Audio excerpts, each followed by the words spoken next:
In a Manhattan courtroom packed with reporters and curiosity seekers, tech CEO Damon Blackwell sat at the plaintiff's table wearing his signature smirk, the same expression he'd worn when he'd served his wife divorce papers at her dying mother's bedside. He was here to destroy the woman he'd called his soulmate, to strip her of dignity and leave her with nothing. His celebrity attorney had already painted her as a cheating, lazy opportunist.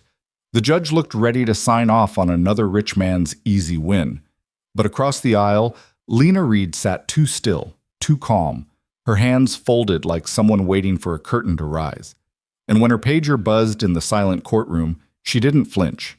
She smiled. If you're hooked, stay until the end to see how this unfolds, and drop a like and comment with your city so I can see how far this story travels. The courtroom smelled like old wood and broken promises. Lena Reed had noticed that the first time she'd walked through these doors 3 weeks ago, escorted by a court-appointed attorney who'd looked at her case file with the enthusiasm of someone facing root canal surgery. She'd noticed it again today, sitting in the hard wooden chair that made her spine ache after the first hour, listening to her husband's lawyer describe her as everything she wasn't. "Mrs. Reed," Harrison Crane began, his voice carrying the kind of smooth authority that came from 30 years of winning, "is not the victim she pretends to be." Lena watched him pace before the judge's bench, his Italian shoes clicking against the marble floor with metronomic precision. She'd researched him, of course. Harrison Crane didn't take divorce cases, not usually, but Damon had convinced him, probably with the promise of publicity and a hefty retainer that Damon couldn't actually afford. Crane specialized in corporate litigation and hostile takeovers, which made his presence here both overkill and, in a way Lena found almost poetic, perfectly appropriate. "Your Honor," Crane continued, gesturing toward a stack of documents his paralegal had wheeled in on a cart, "my client, Mr. Damon Blackwell, has built an empire from nothing. Nextech Solutions revolutionized cloud-based infrastructure for small businesses. Under my client's leadership, the company went from a startup in a Brooklyn warehouse to a firm valued at $400 million. Lena felt the eyes of the courtroom on her, the reporters in the gallery, the handful of Damon's employees he'd brought for support, the stenographer whose fingers never stopped moving. She kept her face neutral, her breathing steady. She'd learned that skill over the past 5 years of marriage, how to sit perfectly still while someone she'd trusted ripped her life apart piece by piece. "But success comes with a target on your back," Crane said, his voice dropping into a tone of grave concern. "And my client's target came from within his own home." Beside Lena, her court-appointed attorney, Michael Torres, a young public defender who'd been assigned to her case when she'd shown up claiming she couldn't afford private representation, shifted uncomfortably. He'd tried to prepare her for this, warned her that Crane would go for the throat. But hearing it laid out in a public courtroom, recorded and reported, was different than imagining it. "Mrs. Reed," Crane said, turning to face her directly, "married my client 6 years ago. She was, by her own admission, working as a waitress in a small town in Vermont. No college degree, no career prospects, no family wealth. When they met, my client was just beginning to see success with Nextech, and Mrs. Reed saw an opportunity." Lena's attorney started to stand, but she touched his arm gently. "Not yet. Let him talk. Let him build his case on sand." She ingratiated herself into his life, Crane continued, played the part of the supportive girlfriend, then fiancée, then wife. But the moment the company's valuation began to climb, the moment my client's name appeared in Forbes and TechCrunch, Mrs. Reed's behavior changed. The judge, Harriet Morrison, leaned forward slightly. She was a woman in her early 60s with steel gray hair and a reputation for no-nonsense proceedings. Lena had read about her too. Judge Morrison had presided over some of the most contentious divorces in New York's recent history, and she didn't suffer fools or theatrics. "Mr. Crane," Judge Morrison said, her voice crisp, "I've read your filings. Please get to the specific allegations rather than the character narrative." Crane smiled, unfazed. "Of course, Your Honor. The specific allegations are these. Mrs. Reed has been conducting an extramarital affair for at least 18 months. During this time, she systematically drained marital funds, specifically my client's personal accounts, to support her lifestyle and her paramour. She has refused to seek employment despite being perfectly capable of working. And when my client discovered her infidelity and confronted her, She became verbally abusive and threatened to destroy his reputation unless he gave her half of everything he'd built. The courtroom erupted in murmurs. Lena heard the scratch of pens on paper as reporters scribbled notes. Somewhere behind her, someone whispered, "Did you hear what he said? She threatened him?" Lena's hands remained folded in her lap. Her breathing stayed even. But inside, she felt the familiar burn of rage that had kept her going through the darkest months of this nightmare. "Your Honor," Crane said, "we're not just seeking a divorce. We're seeking an annulment on the grounds of fraud. Mrs. Reed entered this marriage under false pretenses with the explicit intention of enriching herself at my client's expense. We're also seeking full eviction from the marital residence, a restraining order preventing her from coming within 500 feet of my client or any Next-Tech property, and full legal fees to be paid by Mrs. Reed for the emotional and financial damage she has caused." Judge Morrison's eyebrow arched. "You're seeking legal fees from a woman you claim has no assets or income?" "We believe she has hidden assets, Your Honor, assets acquired through her affair and through funds stolen from my client. We intend to prove it." Now Michael Torres did stand. "Your Honor, this is absurd. Mr. Crane is throwing accusations without a shred of credible evidence. My client has been a devoted wife who put her own ambitions on hold to support Mr. Blackwell's career. She managed their home, hosted events for his business associates, and stood by him through every challenge. These claims of infidelity and theft are fabrications designed to—" "Fabrications?" Crane's voice cut through Torres's objection like a blade. "Your Honor, if I may." He gestured to his paralegal, who began distributing packets to the judge, to Torres, and to the court clerk. Lena watched as Torres flipped through the pages, his face growing paler with each one. "These are bank statements," Crane explained, "showing withdrawals from my client's personal account totaling over $200,000 in the past year alone. Withdrawals made by Mrs. Reed. Cash withdrawals, Your Honor, with no explanation and no receipts." Torres looked at Lena, questions in his eyes. She gave him a small nod. "It's fine. Let him continue." "Additionally," Crane said, pulling out his phone and approaching the bench, "we have photographic evidence of Mrs. Reed meeting with an unknown man on multiple occasions. Expensive restaurants, hotels, private venues. All while my client was working 18-hour days to keep his company afloat." He swiped through photos on his phone, showing them to the judge. Lena couldn't see them from where she sat, but she knew what they showed. She'd been careful, but not careful enough. Or rather, she'd been exactly as careful as she'd intended to be. Judge Morrison studied the photos, her expression unreadable. Then she looked at Lena. "Mrs. Reed, do you have a response to these allegations?" Lena felt Torres tense beside her, ready to object or deflect, but she touched his arm again. She started to rise, but before she could speak, Crane interrupted. "Your Honor, before Mrs. Reed spins whatever story she's prepared, there's one more thing." He returned to his table and picked up another document. "This is a sworn affidavit from Melissa Chen, my client's executive assistant. In it, Ms. Chen testifies that Mrs. Reed called the office repeatedly, sometimes dozens of times a day, harassing my client and making unfounded accusations. She also testifies that Mrs. Reed showed up at the office unannounced on multiple occasions, creating scenes that disrupted business and frightened employees." "That's a lie," Lena said quietly. Her voice was so soft that half the courtroom leaned forward to hear her. "I'm sorry," Crane said, his tone mocking. "Could you speak up, Mrs. Reed?" "I said that's a lie." Lena's voice was louder now, clearer. "I called the office 3 times in 6 years. Once when Damon left his phone at home and had an important call with investors. Once when his father had a heart attack and I couldn't reach him any other way. And once when I found out he'd been lying about where he was spending his nights." "Your Honor," Crane began, but Judge Morrison held up a hand. "Mrs. Reed, do you have evidence to support your version of events?" "I have phone records," Lena said, "which I'm sure will show significantly fewer calls than Ms. Chen claims. I also have emails, text messages, and calendar entries that will demonstrate my client's pattern of deception and absence from our marriage." Crane laughed, actually laughed in open court. "Your Honor, this is exactly the kind of deflection we expected.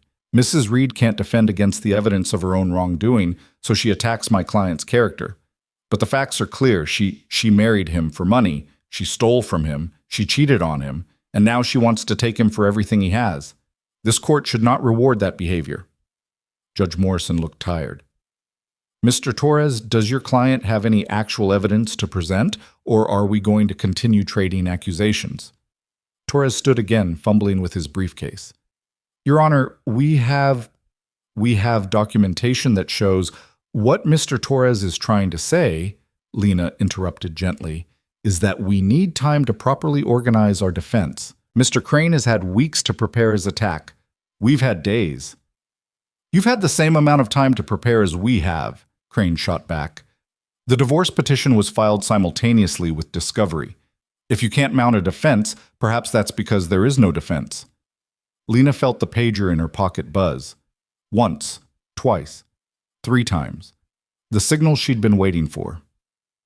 She glanced at the clock on the wall. 10:47 a.m. Right on schedule.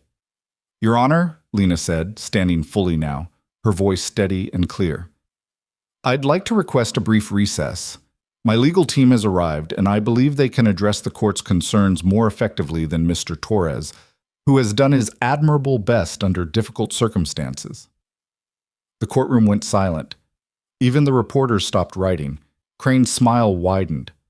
Your legal team? Your Honor, this is a delay tactic. Mrs. Reed doesn't have a legal team. She's been assigned a public defender because she claims she can't afford private representation. This is just another example of her dishonesty. I can assure you, Lena said calmly, my legal team is quite real and quite capable. They're in the building now, and I'd like the opportunity to confer with them before we proceed. Judge Morrison frowned. Mrs. Reed, if you had private counsel, you should have disclosed that from the beginning. Playing games with court resources is not... I'm not playing games, Your Honor. Circumstances have changed. My family has become aware of this proceeding, and they've sent representation. I would like a recess to meet with them. Family? Crane's voice was sharp now, less amused. Your Honor, Mrs. Reed has claimed throughout this process that she has no family, no support system, no resources.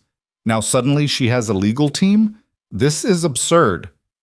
I never said I had no family, Lena corrected quietly. I said I had no access to marital assets, which is true. My husband froze all our joint accounts and locked me out of our home with 15 minutes' notice. I've been living in a motel for 3 weeks, but my family is a separate matter. Judge Morrison's eyes narrowed. Who is your family, Mrs. Reed? Before Lena could answer, the heavy oak doors at the back of the courtroom swung open.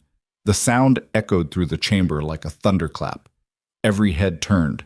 Through the doors came a line of security personnel, 4 of them, dressed in dark suits with earpieces and the kind of bearing that said they'd handled serious threats before. They moved with military precision, taking positions along the back wall. Then came the attorneys, 3 of them, moving in a tight formation. The one in the center was a woman in her early 40s, tall and commanding in a charcoal suit that probably cost more than Torres made in a month. Her dark hair was pulled back in a severe bun, and she carried a leather briefcase that looked heavy with documents. The 2 men flanking her were younger, but no less polished, each carrying their own cases and moving with the kind of confidence that came from winning high-stakes battles. But it was the 2 people who entered last that made the courtroom collectively hold its breath. The man was in his late 60s, silver-haired and distinguished, wearing a navy suit that was clearly custom-tailored. He moved slowly, deliberately, using a cane with a silver handle, but there was nothing frail about him. Power radiated from him like heat, the kind of power that came from decades of building empires and crushing anyone foolish enough to challenge him. Beside him was a younger woman in her 30s, blonde and striking, dressed in a burgundy suit that managed to be both professional and unmistakably expensive. She held the older man's arm, guiding him gently, but her eyes swept the courtroom with the kind of assessment that missed nothing. Lena stood perfectly still, watching them approach. She saw the moment Damon recognized them, saw his face go from confused to shocked to pale. The woman in charcoal reached Lena first. She didn't smile, didn't offer pleasantries. She simply said, in a voice that carried authority like a weapon, I apologize for the delay, Lena. Traffic was worse than anticipated. It's fine, Camille, Lena said softly. You're right on time. Then she turned to the older man and the blonde woman. The older man's stern expression cracked for just a moment, something warm and paternal flickering in his eyes. "Father," Lena said, "thank you for coming." The courtroom erupted. Reporters surged forward, cameras flashing. Damon's supporters began whispering frantically to each other. Even Judge Morrison looked startled, though she quickly regained her composure and slammed her gavel. "Order! I will have order in this court." But the chaos continued for several more seconds before the security personnel moved forward, their presence alone enough to quiet the gallery. Crane had gone very still. He was staring at the older man, recognition dawning in his eyes. "Your Honor," Camille said, her voice cutting through the remaining murmurs like a knife. "My name is Camille Veilhart. I'm a senior partner at Veilhart & Associates, and I'm here to represent my sister, Lena Veilhart, in this proceeding." "Veilhart?" Judge Morrison repeated. "As in Graham Veilhart. The Graham Veilhart." Graham Veilhart inclined his head slightly. "Your Honor, I apologize for the disruption. My daughter preferred to handle this matter privately, but circumstances have forced our hand." Lena watched Damon's face cycle through emotions: confusion, disbelief, anger, and finally, fear. She'd seen him afraid before, late at night when he'd had too much to drink and his business deals were falling apart, when he'd confessed his debts and his mistakes and sworn he'd fix everything. But this was different. This was the fear of a man who'd just realized he'd made a catastrophic miscalculation. "I don't understand," Torres whispered to Lena. "Who are these people?" "My family," Lena said simply. Judge Morrison composed herself. "Mr. Crane, did you know your opposing party was related to the Veilhart family?" Crane's jaw was tight. "No, Your Honor. Mrs. Reed has been going by her married name, and she provided no indication of her maiden name or her family connections in any of her filings." "Because she didn't have to," Camille said crisply. "There's no legal requirement to disclose family background in divorce proceedings unless it's relevant to asset division. And until this morning, it wasn't relevant. But Mr. Crane's accusations and threats have escalated this matter beyond a simple divorce. My sister's reputation has been publicly attacked, her character maligned, and her safety threatened. So we're here to ensure she receives proper representation." "Your Honor," Crane said, recovering quickly, "this doesn't change the facts of the case. Regardless of who Mrs. Reed's family is, she's still engaged in the behavior we've documented. In fact, this revelation raises new questions. If Mrs. Reed comes from wealth, why did she hide it from my client? Why did she pretend to be someone she wasn't? This supports our fraud allegations even more strongly." Lena's father made a small sound, something between a laugh and a growl. "You want to talk about fraud, Mr. Crane? Perhaps we should discuss your client's business practices, or his gambling debts, or the $17 million he's siphoned from his own company to cover personal expenses." Damon stood up abruptly. "That's not true." "Sit down, Mr. Blackwell," Judge Morrison said sharply. "I will not have outbursts in my courtroom."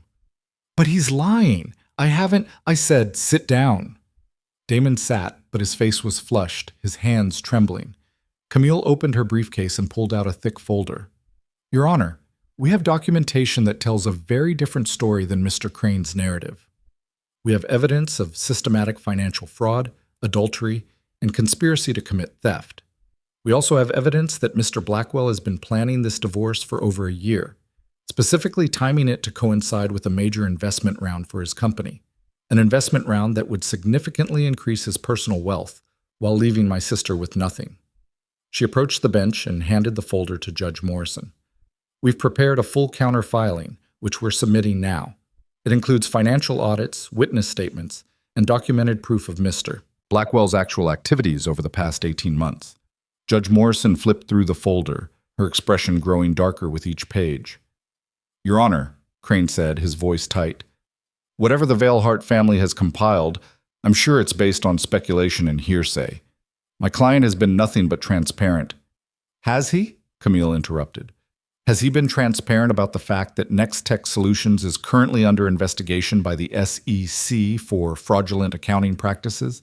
Has he been transparent about the fact that the company is on the verge of bankruptcy due to his mismanagement? Has he been transparent about the fact that he's been conducting an affair with his executive assistant, Melissa Chen, for 2 years? The courtroom erupted again. Damon surged to his feet. That's a lie. Melissa and I never— We have photographs, Camille said calmly. We have hotel records. We have credit card statements. We have text messages. Would you like me to read some of them aloud, Mr. Blackwell? Or would you prefer to save yourself the embarrassment? Crane grabbed Damon's arm and pulled him back down. Your Honor, this is completely improper. Ms. Veilhart is making wild accusations without— The evidence is in the folder, Camille said. I'm not making accusations. I'm stating facts that can be proven in discovery. Judge Morrison held up a hand. Enough. This is clearly going to take more than one session to sort out. I'm calling a recess. We'll reconvene this afternoon at 2 o'clock. In the meantime, I expect both parties to review the new filings and prepare substantive responses. Mr. Crane, Mrs. Veilhart, my chambers. Now. She stood and swept out of the courtroom, her robes billowing behind her. Camille handed her briefcase to one of her associates and followed. Crane shot Damon a look that promised a very unpleasant conversation, then followed as well. The moment they were gone, the courtroom descended into chaos again. Reporters rushed forward, shouting questions. Security held them back while Lena's father guided her toward a side door, his security team forming a protective barrier.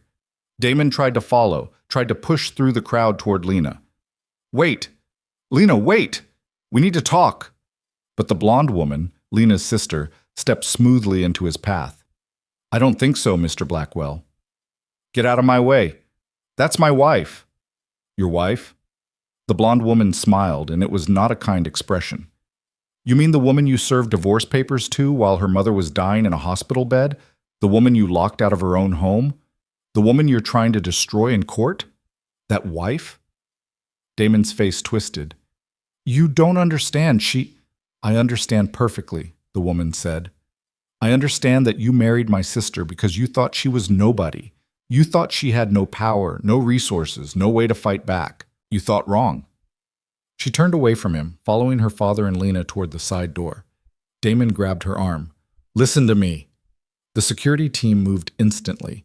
2 of them had Damon's arms pinned before he could blink, holding him firmly but not roughly. Don't touch her, one of them said quietly. Don't ever touch her. They released him and followed the Veilharts out of the courtroom, leaving Damon standing alone in the chaos, the reality of his situation finally beginning to sink in. In the private corridor beyond the courtroom, Lena leaned against the wall and let out a breath she felt like she'd been holding for weeks. Her father put a hand on her shoulder. Are you all right? I'm fine. She looked up at him, at the concern in his eyes. Thank you for coming. I know you wanted to do this from the beginning, but you wanted to handle it yourself, he finished. I know, and I respect that. But when Camille told me what he was trying to do, what he was saying about you in open court, his voice hardened. No one speaks about my daughter that way. No one. The blonde woman, Lena's sister Meredith, hugged Lena tightly. You should have called us sooner. I needed to know I could do this on my own, Lena said. I needed to know I was strong enough. You're the strongest person I know, Meredith said, but that doesn't mean you have to face everything alone. The door opened and Camille emerged, her expression unreadable. Judge Morrison wants to review everything before this afternoon's session. She's not happy with Mr. Crane's presentation, to put it mildly. I think she smells blood in the water. What about Damon? Lena asked. Camille's smile was sharp. Crane is in there right now trying to figure out how to explain to his client that he's about to be eviscerated, but Damon's not going to listen. He's too arrogant, too convinced he's untouchable, which is going to make this afternoon very interesting. Lena nodded. She felt strangely calm now, the terror of the past weeks finally receding. For so long she'd been alone, hiding who she was, playing the role Damon expected. But now, with her family beside her, she could finally stop pretending. There's something else, Camille said, her tone shifting. Something I need to tell you before we go back in there. What is it? Camille exchanged a look with their father, then said, We did some digging into Nextech's finances, deep digging, and we found something interesting. The company's major investment round from 3 years ago, the one that saved it from bankruptcy and launched it to its current valuation, What about it? The lead investor was a holding company called Silverline Capital. Very private, very discreet. They put in $50 million, which gave them a 42% stake in the company. Lena frowned.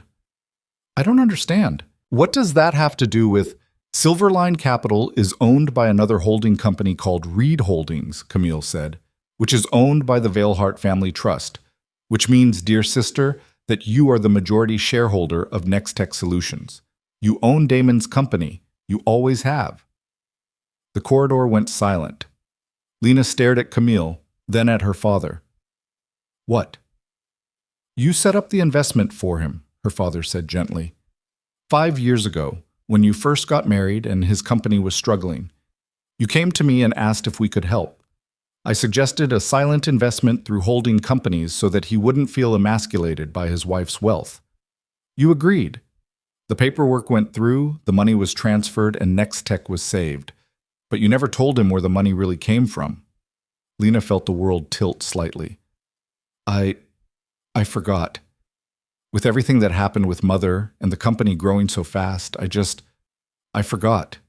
Well, Camille said, Damon is about to remember it for you, because this afternoon we're going to introduce the investment documents into evidence, and we're going to show the court exactly who really owns the company he's been bragging about building from nothing. Meredith let out a low whistle. Oh, this is going to be beautiful. Their father looked at Lena carefully. Are you sure you want to do this? Once we reveal this, there's no going back. Damon will know. The world will know. Your privacy, your quiet life, it'll be gone. Lena thought about it. Thought about the past 6 years, the lies she'd told herself, the compromises she'd made. Thought about the woman she'd been when she'd met Damon, young, idealistic, convinced that love could conquer anything.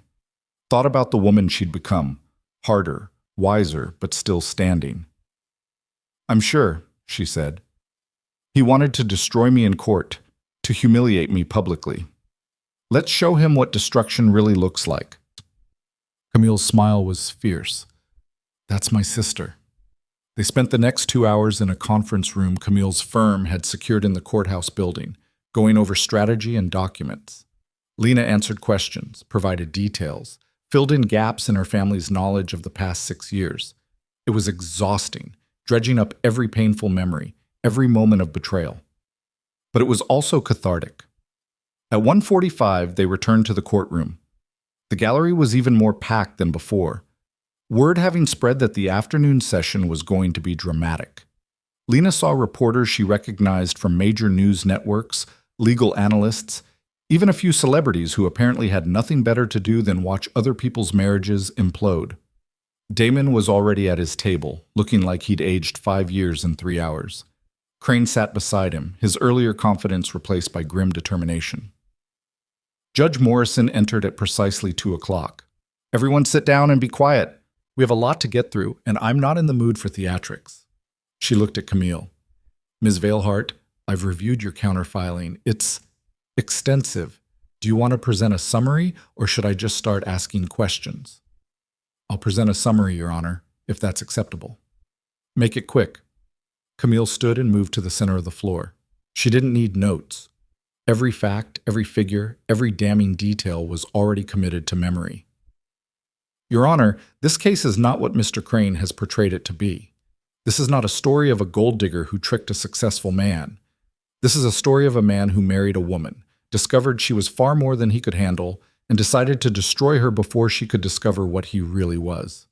She paused, letting that sink in. My sister, Lena Veilhart, met Damon Blackwell 6 years ago in Vermont, where she was working at a diner while taking a break from graduate school. She was 24. He was 32. He told her he was an entrepreneur building a tech company. He told her he was brilliant and driven and that he was going to change the world, and she believed him. Lena watched Damon's face. He was staring at the table, refusing to meet anyone's eyes. They dated for 8 months before he proposed, Camille continued. During that time, Damon's company was hemorrhaging money. He'd burned through his initial investors and the banks wouldn't touch him. He was about to lose everything. So Lena, who loved him and believed in him, came to our family and asked for help. We provided a $50 million investment through private holding companies.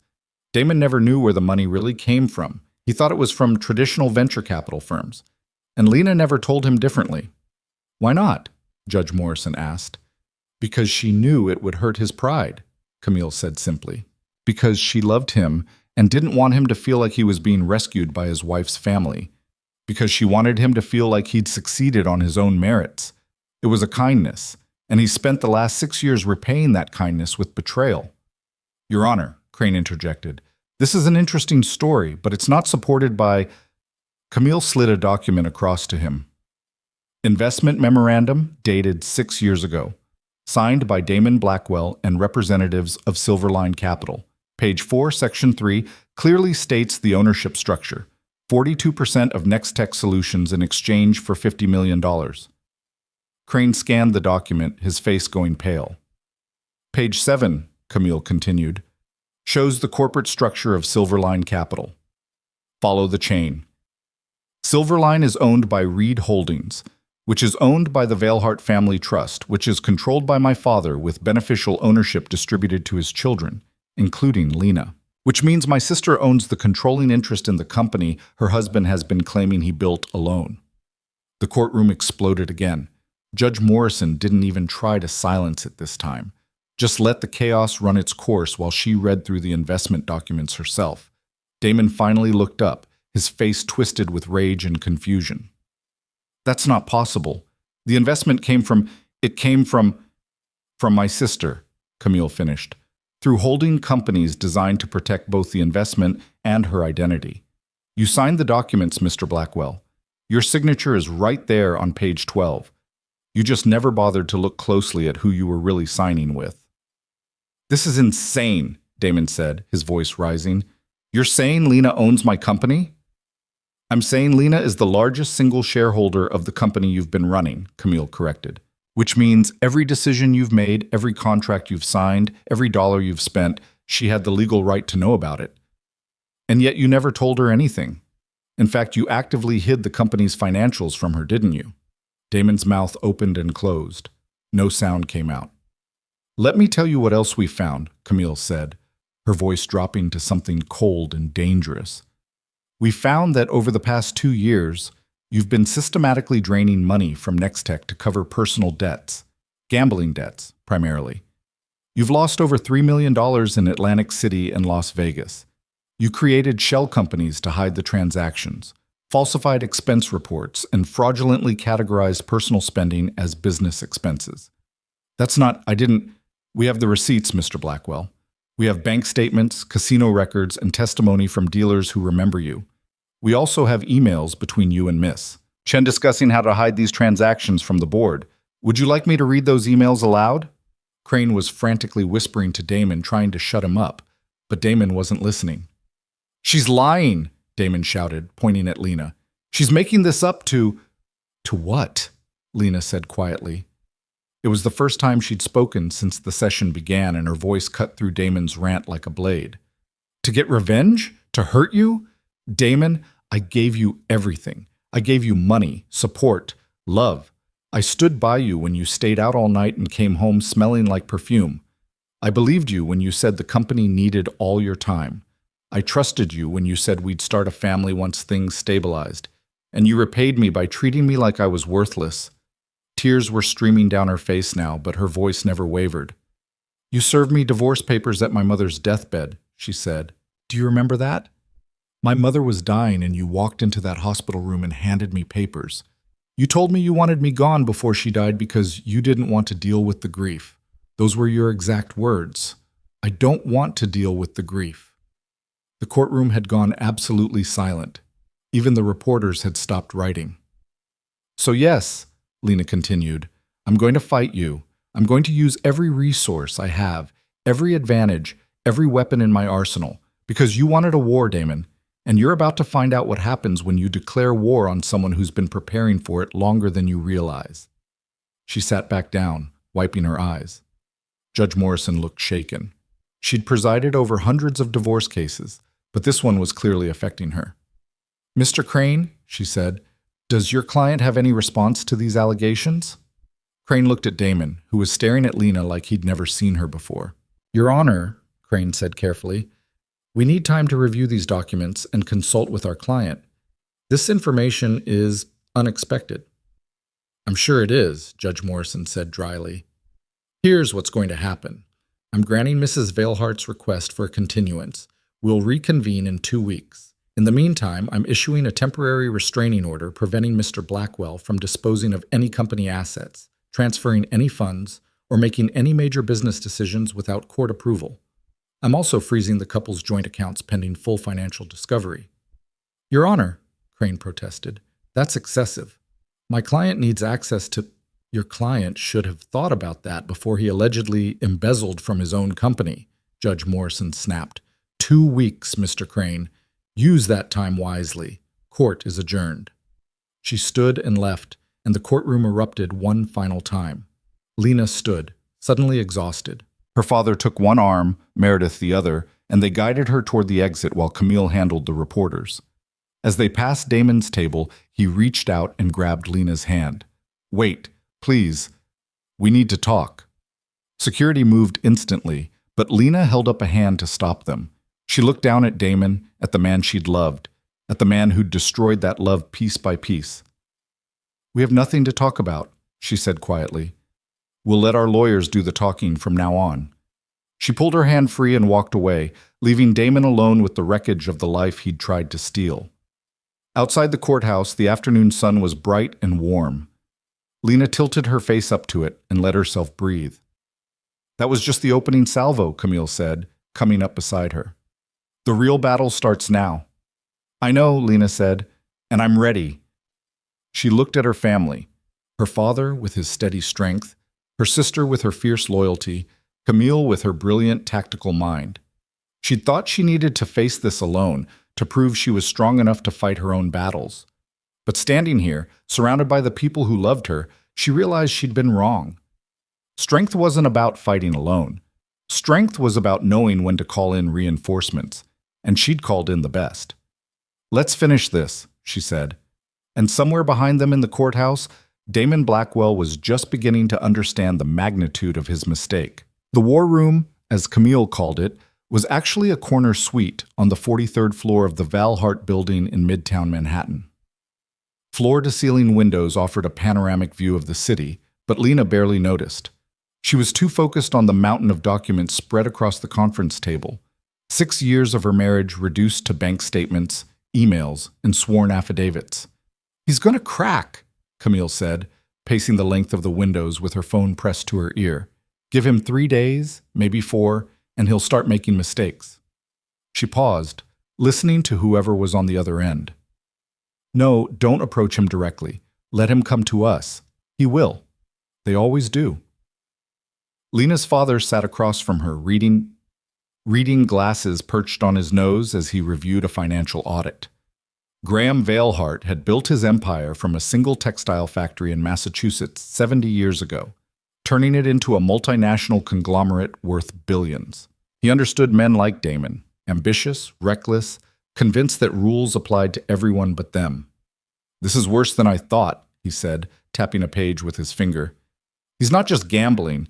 He's been using company funds as collateral for personal loans, loans from people who don't file paperwork with banks." Lena looked up. "You mean loan sharks?" "I mean men who break kneecaps when payments are late," her father said grimly. "He owes $2.3 million to a man named Victor Kozlov. Ring any bells?" The name sent ice through Lena's veins. "Damon mentioned him once, said he was a business associate from Brighton Beach. I thought he meant a legitimate investor." "Kozlov runs half the illegal gambling operations in New York," Camille interjected, ending her call. "He also has connections to organized crime in 3 countries. If Damon owes him money, he's in deeper trouble than just fraud and embezzlement." Meredith walked in carrying a tray of coffee and pastries, though no one had touched food in hours. "I just got off the phone with the Nextech board. They're panicking. Apparently word has leaked about the ownership structure, and they're demanding an emergency meeting." "Let them demand," Camille said. "We'll schedule it for next week after we've had time to review every contract and decision Damon's made in the past 3 years. I want to know where every penny went." "What about Melissa Chen?" Lena asked. "Has anyone talked to her?" Camille's smile was sharp. "She's retained her own attorney, Smart woman. She knows she's going to be subpoenaed, and she's trying to get ahead of it. Her lawyer reached out this morning asking about immunity in exchange for testimony. Are we offering it? That depends on what she has to say. If she can prove Damon orchestrated the embezzlement and she was just following orders, maybe. If she was an active participant, absolutely not. Graham removed his glasses and rubbed his eyes. Lena, I need to ask you something, and I need you to be completely honest with me. Of course. Did you know about any of this? The gambling, the loans, the fraud? Lena met her father's gaze steadily. I knew something was wrong. For the past year, maybe longer, Damon was distant. He'd come home late or not at all. He'd get calls in the middle of the night and leave without explanation. Money started disappearing from our personal accounts. Small amounts at first, then larger ones. When I asked about it, he'd get angry, accuse me of not trusting him. Why didn't you call us? Meredith asked gently. Because I was ashamed, Lena admitted. I'd married him against your advice. You all said he was too ambitious, too focused on himself. But I thought I knew better. I thought love would be enough. When things started falling apart, I didn't want to admit you'd been right. Her father reached across the table and took her hand. Pride has destroyed better people than you, but you're here now, and we're going to fix this. Fix it how? Damon's already filed for divorce. He's already tried to destroy my reputation in court. What's left to fix? Everything, Camille said. She pulled out a chair and sat down, her expression shifting from shark-like attorney to concerned sister. Lena, we're not just going to defend you in this divorce. We're going to dismantle him, systematically, thoroughly, and completely legally. By the time we're done, Damon Blackwell will wish he'd never heard your name. That sounds like revenge, Lena said quietly. No, her father corrected. Revenge is emotional and messy. This is justice, and it's been a long time coming. Over the next week, Lena's life became a blur of depositions, meetings, and document reviews. Camille's legal team worked around the clock, building a case that was part divorce proceeding, part corporate fraud investigation, and part criminal referral. They interviewed former Nextech employees who'd noticed irregularities in the books, but had been too afraid of Damon to speak up. They subpoenaed financial records from banks, casinos, and private lending companies. They even hired a forensic accountant who found evidence of money laundering buried in subsidiary transactions. Through it all, Damon remained silent. His attorney filed the standard motions and objections, but there was no counterattack, no new allegations. It was like he'd gone into hiding, which made Camille suspicious. He's planning something, she said on the 5th day, standing in front of a whiteboard covered in timelines and connections. Crane wouldn't just sit back and let us build this case unopposed. They're working on something. Maybe he's trying to negotiate, Meredith suggested. Cut his losses and settle. Damon doesn't settle, Lena said. He doubles down. It's what he always does. She was proven right the next morning when her phone rang at 6 a.m. It was an unknown number, but something made her answer. Lena, it's me. Don't hang up. Damon's voice was hoarse, desperate. She could hear traffic in the background, like he was calling from a street corner. How did you get this number? I still have friends at the phone company. Listen, I need to talk to you, in person, just the two of us. Absolutely not. Anything you want to say goes through my attorney. Please. The word broke on his lips. I know I screwed up. I know I hurt you, but there are things you don't understand, things I need to explain before this gets any worse. Worse for who? You? For both of us. Lena, there are people involved in this that you don't know about. Dangerous people. If you keep pushing, if your lawyers keep digging, someone's going to get hurt. Is that a threat? It's a warning, please. Meet me. 1 hour. There's a coffee shop on Lexington and 54th. Come alone. He hung up before she could respond. Lena stared at her phone, her mind racing. Every instinct told her this was a trap, that Damon was trying to manipulate her the way he'd manipulated her for years. But there had been something in his voice, real fear, not the manufactured panic he used when he wanted sympathy. She called Camille. Absolutely not, her sister said immediately. You are not meeting with him alone. It's probably being recorded.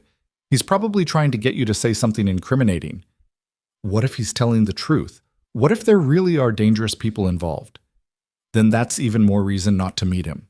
Lena, I know you still care about him on some level, but you cannot trust him. He's fighting for his life right now, and desperate men do desperate things. I'll be careful.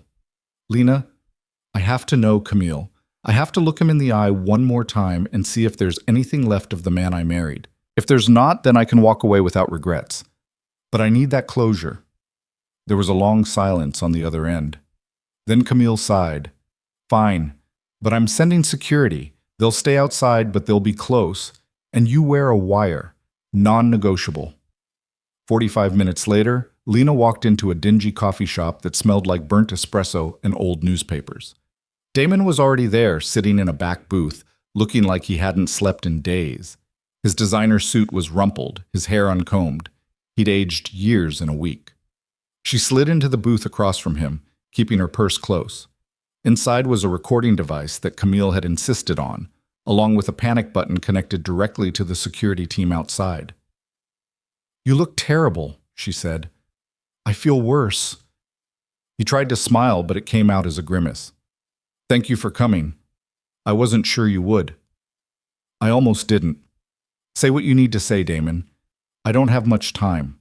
He leaned forward, his hands clasped on the table. I know you hate me. I know I gave you every reason to, but you have to call off your lawyers. You have to stop the investigation. Why would I do that? Because if you don't, Kozlov is going to kill me. The words hung in the air between them. Lena searched his face for signs of deception, but all she saw was terror. The loan shark, she said. The $2.3 million you owe him. Damon's eyes widened. How do you know about that? My family knows everything, Damon. That's what you never understood. You thought you were playing in the big leagues, but you were barely in the minors. Then you know what he's capable of. He gave me until the end of the month to pay. That was 3 weeks ago. He's already sent people to remind me. Look. He pushed up his sleeve, revealing bruises on his forearm, dark purple marks that looked like fingerprints. They grabbed me outside my apartment 2 nights ago. Told me if I didn't pay, they'd start taking body parts.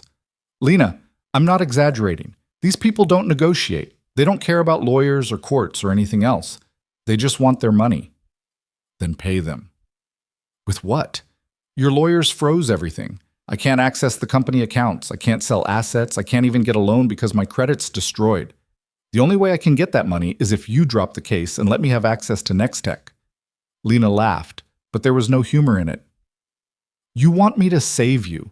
After everything you've done, you actually think I'm going to rescue you again. I'm not asking you to do it for me. I'm asking you to do it because if I die, your family's investment dies with me. Nextech needs me. The board, the employees, the clients, they're all depending on me to keep things running. If I'm gone, the company collapses. The company will survive without you. In fact, it'll probably thrive. We're already planning to install new leadership. Damon's face went pale. You can't do that. I built that company. It's mine. No, Damon, you built it with my money. That makes it mine. And I'm going to take it back. You don't understand the industry. You don't know the clients or the technology. Without me, without you, we'll be free of the fraud, the embezzlement, and the gambling debts. We'll clean house, restructure, and move forward. Nextech will be fine. What about me? The question was so plaintive, so pathetic, that Lena almost felt sorry for him. Almost. What about you? She repeated. You mean the man who cheated on me? The man who stole from his own company? The man who served me divorce papers at my dying mother's bedside? That you? I was desperate.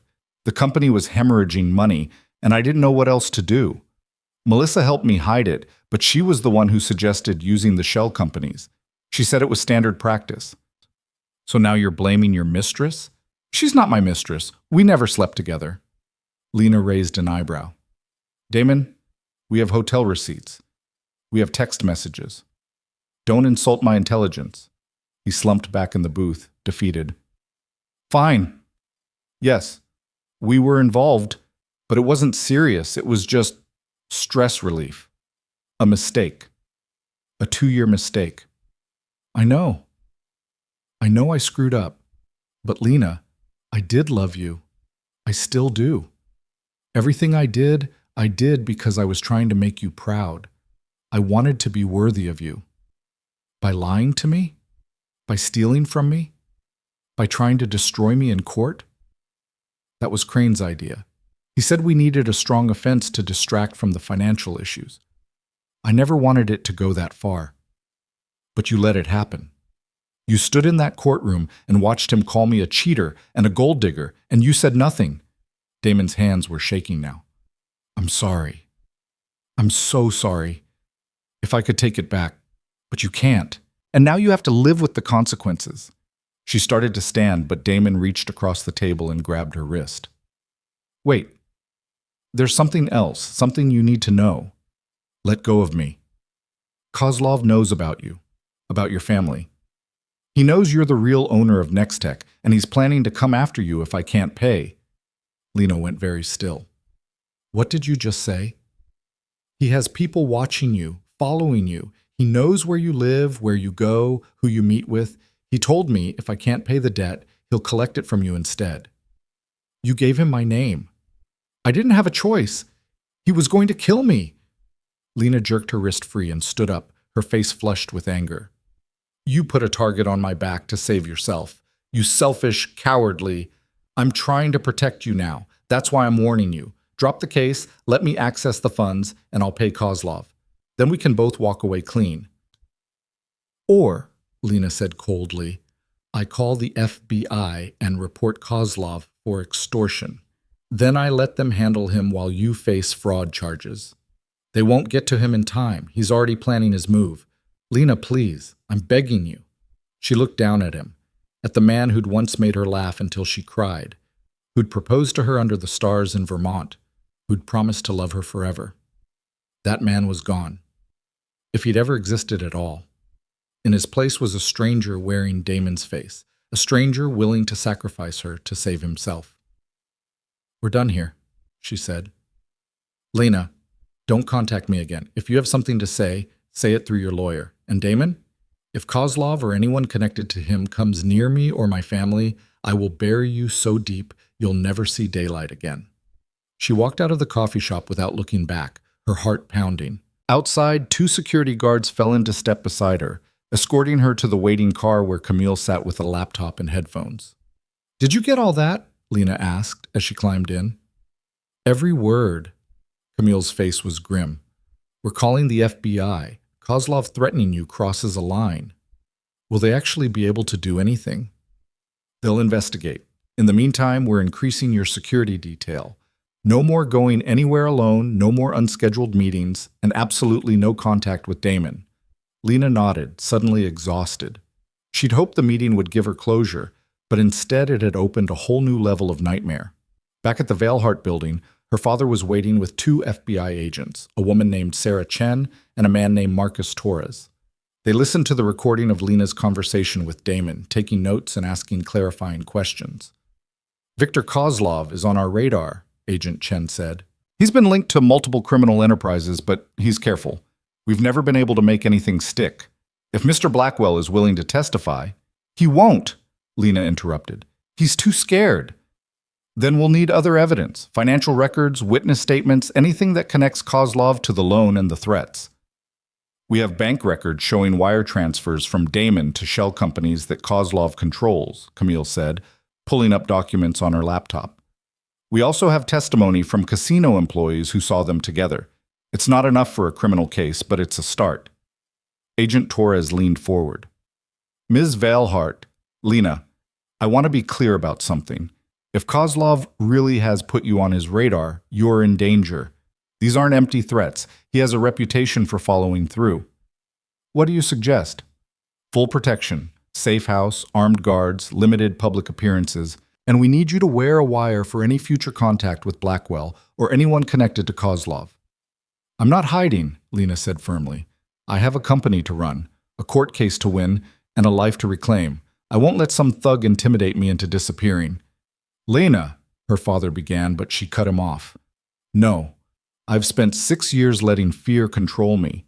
Fear of disappointing you, fear of admitting I made a mistake, fear of standing up to Damon. I'm done being afraid. Graham looked at his daughter with something like pride in his eyes. Then we do this smart. We don't hide, but we don't take unnecessary risks either. Agreed? Agreed. The FBI agents left with promises to keep Lena updated on their investigation. Camille returned to reviewing depositions, and Meredith went to coordinate with the security company. But Lena stayed in the conference room with her father, watching the sun set over Manhattan. "You remind me of your mother," Graham said, after a long silence. "When she was young, before the illness, she had that same fire, that same refusal to back down." "I wish she could see this," Lena said softly. "I wish she could know I finally found my spine." She knew. Right at the end, when you were holding her hand, she told me she was proud of you, said you were stronger than you realized. Tears welled in Lena's eyes. Her mother had died 3 months ago, a week after Damon had served the divorce papers. The cancer had been aggressive, unrelenting. Lena had spent those final days in a hospital room, watching the woman who'd taught her to read and ride a bike and stand up for herself slowly fade away. "I should have told her the truth," Lena said, "about Damon, about how bad things had gotten. She knew more than you think. Mothers always do." The next morning, Lena woke to breaking news. Damon had held a press conference, an actual press conference, outside the courthouse, complete with cameras and reporters and a prepared statement. She turned on the television in her hotel suite just in time to see him standing at a podium, looking sincere and wounded. "I want to address the allegations that have been made against me," Damon said, his voice steady. "My wife, Lena, comes from an incredibly wealthy and powerful family. When we met, she didn't tell me who she really was. She let me believe she was just a regular person, someone I could build a life with. I fell in love with who I thought she was." Lena's phone started ringing. Camille, Meredith, her father, all calling at once. She ignored them and kept watching. "But the truth is," Damon continued, "our entire relationship was built on a lie. Lena was testing me. She wanted to see if I would love her for herself, not for her money, and I passed that test. I loved her completely without knowing about her wealth. But now that our marriage is ending, her family is using their power and influence to destroy me." He paused, letting tears well in his eyes. The cameras caught every moment. "The allegations of fraud and embezzlement are false. They're fabrications created by expensive lawyers to justify taking everything I've worked for. The gambling debts? Exaggerated. The affair? A lie. I have been faithful to my wife, even as she's turned her family against me. I'm not a perfect man. I've made mistakes. But I don't deserve this kind of character assassination." A reporter shouted a question. "What about the investment documents showing the Valhart family owns Nextech?" Damon shook his head sadly. "Those documents were created after the fact. My lawyers are reviewing them, but we believe they've been altered to support Lena's claim. The real investors in Nextech are listed in the original corporate filings. The Valhart family is trying to retroactively claim ownership to steal my company." Another reporter. "Are you saying Lena Valhart is lying?"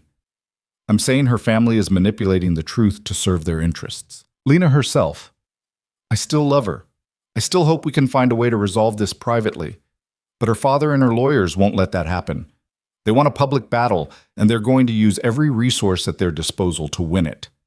He stepped away from the podium, ignoring the shouted questions, and climbed into a waiting car. Lena's phone rang again. This time she answered. "Tell me you watched that," Camille said. "I watched it. He's trying to control the narrative, make himself the victim. It's actually a smart play. If he can get public sympathy, he can pressure us to settle. It won't work. We have proof. Proof doesn't matter if the court of public opinion decides you're the villain. We need to respond. Fast." Within an hour, Lena was sitting in a television studio across from a morning show host named Diane Mercer, who'd built her career on sympathetic interviews with women in crisis. Camille had arranged it, insisting that Lena needed to tell her side of the story before Damon's version became the accepted truth. "Lena," Diane began, her voice warm and concerned. "Thank you for being here. I know this is a difficult time." "Thank you for having me," Lena said. She'd dressed carefully, simple navy suit, minimal jewelry, hair pulled back. She looked professional, composed, nothing like the gold digger Damon had described. "Your husband held a press conference this morning making some serious allegations. He says your family is trying to steal his company. What's your response?" Lena took a breath. "My family isn't trying to steal anything. 6 years ago, when Damon and I were newly married, his company was failing. He came to me and asked for help.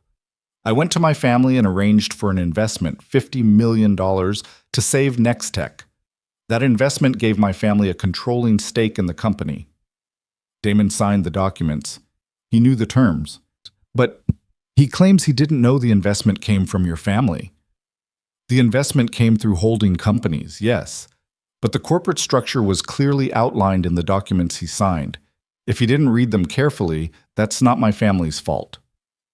"Why did you hide your identity when you met him?"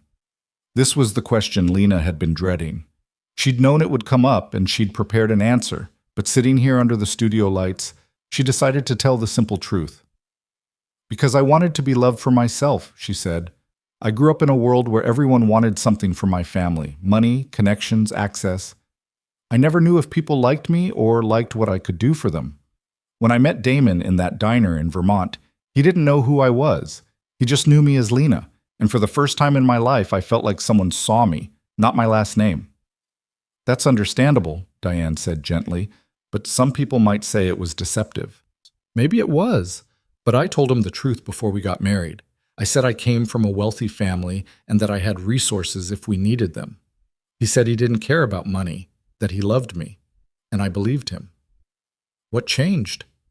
"Success changed him. As Nextech grew, as his name appeared in magazines and he started getting invited to exclusive events, he became someone different. He started staying out late, missing important dates, lying about where he was and who he was with. I tried to talk to him about it, but he'd get defensive.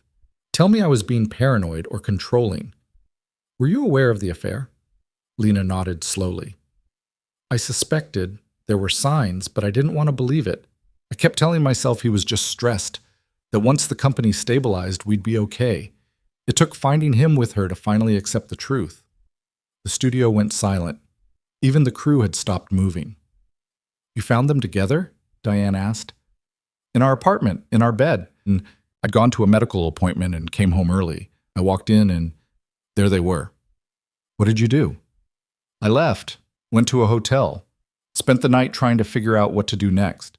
The next morning, Damon called and apologized, said it was a mistake, that he loved me, that it would never happen again. And I was weak enough to believe him. So I went home. We tried counseling, tried to rebuild trust, but it was already over. We just didn't admit it yet." Diane leaned forward. "And then your mother got sick." "Yes, pancreatic cancer.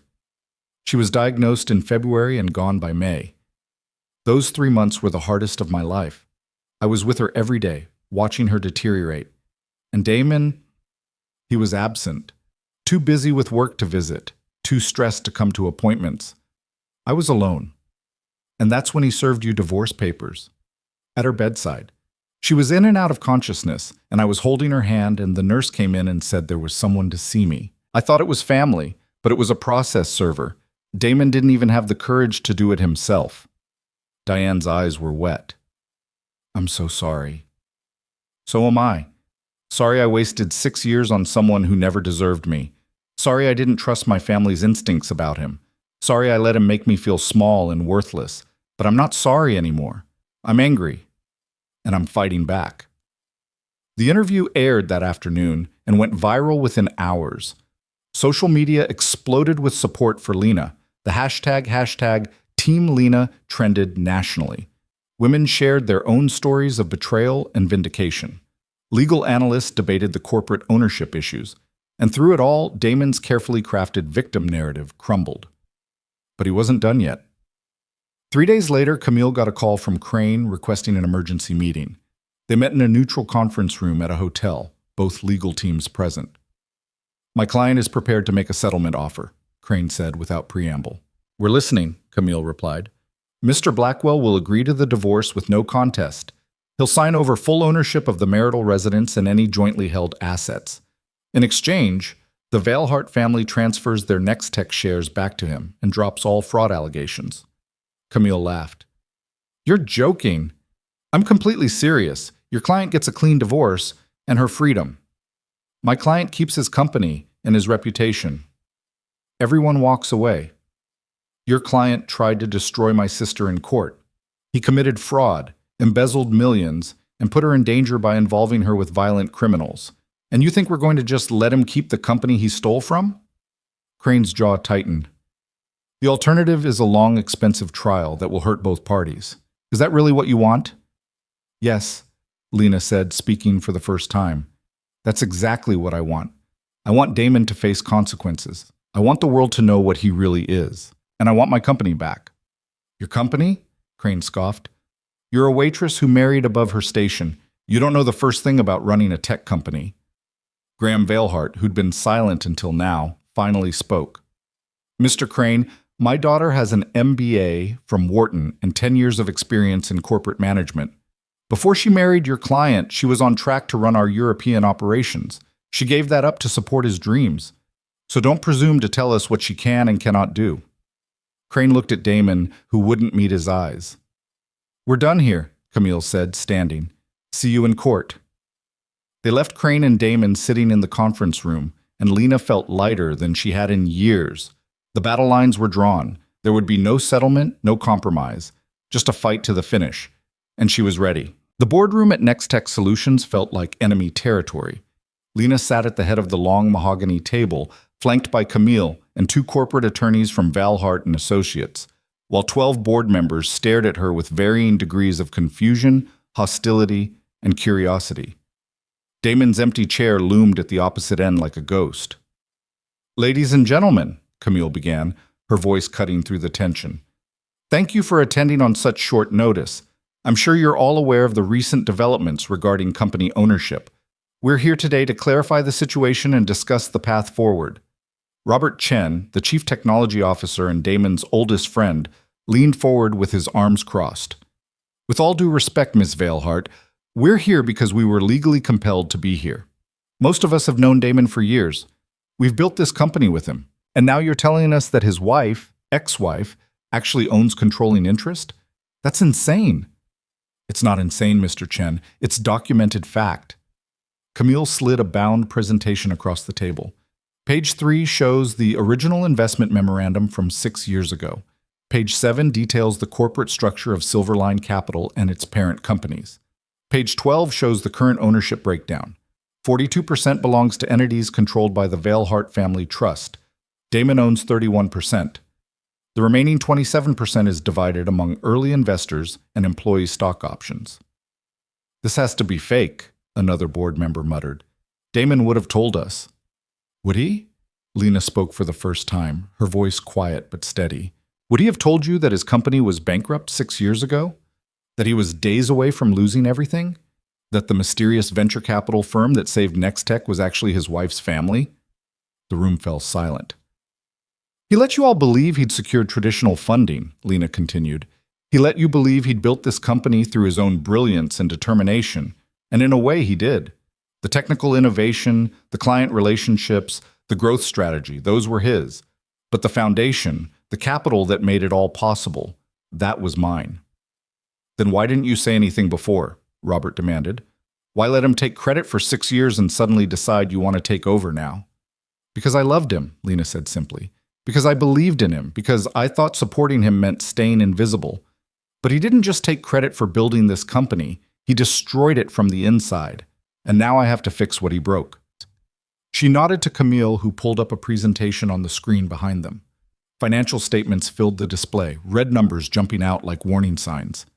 Over the past 18 months, Camille explained, Mr. Blackwell has systematically drained company resources for personal use. He created shell companies to hide the transactions. He falsified expense reports. He used corporate credit lines to cover gambling debts. The total amount embezzled is approximately $8.2 million. The board members erupted in shocked protests. Robert stood up so fast his chair toppled backward. That's a lie. Damon would never... Mr. Chen, please sit down. Camille's voice was ice. Everything I'm telling you can be verified through the forensic audit we've conducted. You'll each receive a copy. If you find any errors, I encourage you to bring them to our attention. But the numbers don't lie. Where is Damon? Asked Jennifer Park, the chief operating officer. She was younger than the others, sharp and analytical. Why isn't he here defending himself? Mr. Blackwell was invited to attend this meeting, Camille said. He declined. His attorney advised him not to participate in any corporate matters while the divorce and fraud investigations are ongoing. Fraud investigations? Robert's face had gone pale. You're accusing him of fraud? Do you have any idea what that will do to our reputation? Our clients will abandon us. Our investors will pull out. You're going to destroy everything we've built. Damon already did that, Lena said. I'm trying to save it. She stood and walked to the window, looking out at the Manhattan skyline. From 40 stories up, the city looked clean and organized, every building in its place. But she knew the truth. Behind every window was chaos and struggle and people fighting to survive. I know most of you don't know me, she said, turning back to face them. I was Damon's wife, the woman he barely mentioned at company events. I didn't go to the office parties or the investor meetings. I stayed home and managed our life so he could focus on this. But I'm not just his wife. I have an MBA from Wharton. I spent 5 years in corporate strategy at Veilhart Industries before I married Damon. I know how to run a company. With all due respect, Mrs. Blackwell, Jennifer said, knowing how to run a textile conglomerate isn't the same as running a tech startup.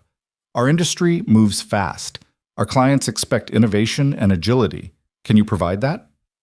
It was a fair question, and Lena appreciated the directness. You're right, she acknowledged. I don't have Damon's technical expertise. I can't code or design infrastructure or troubleshoot servers, but I can read a balance sheet. I can negotiate contracts.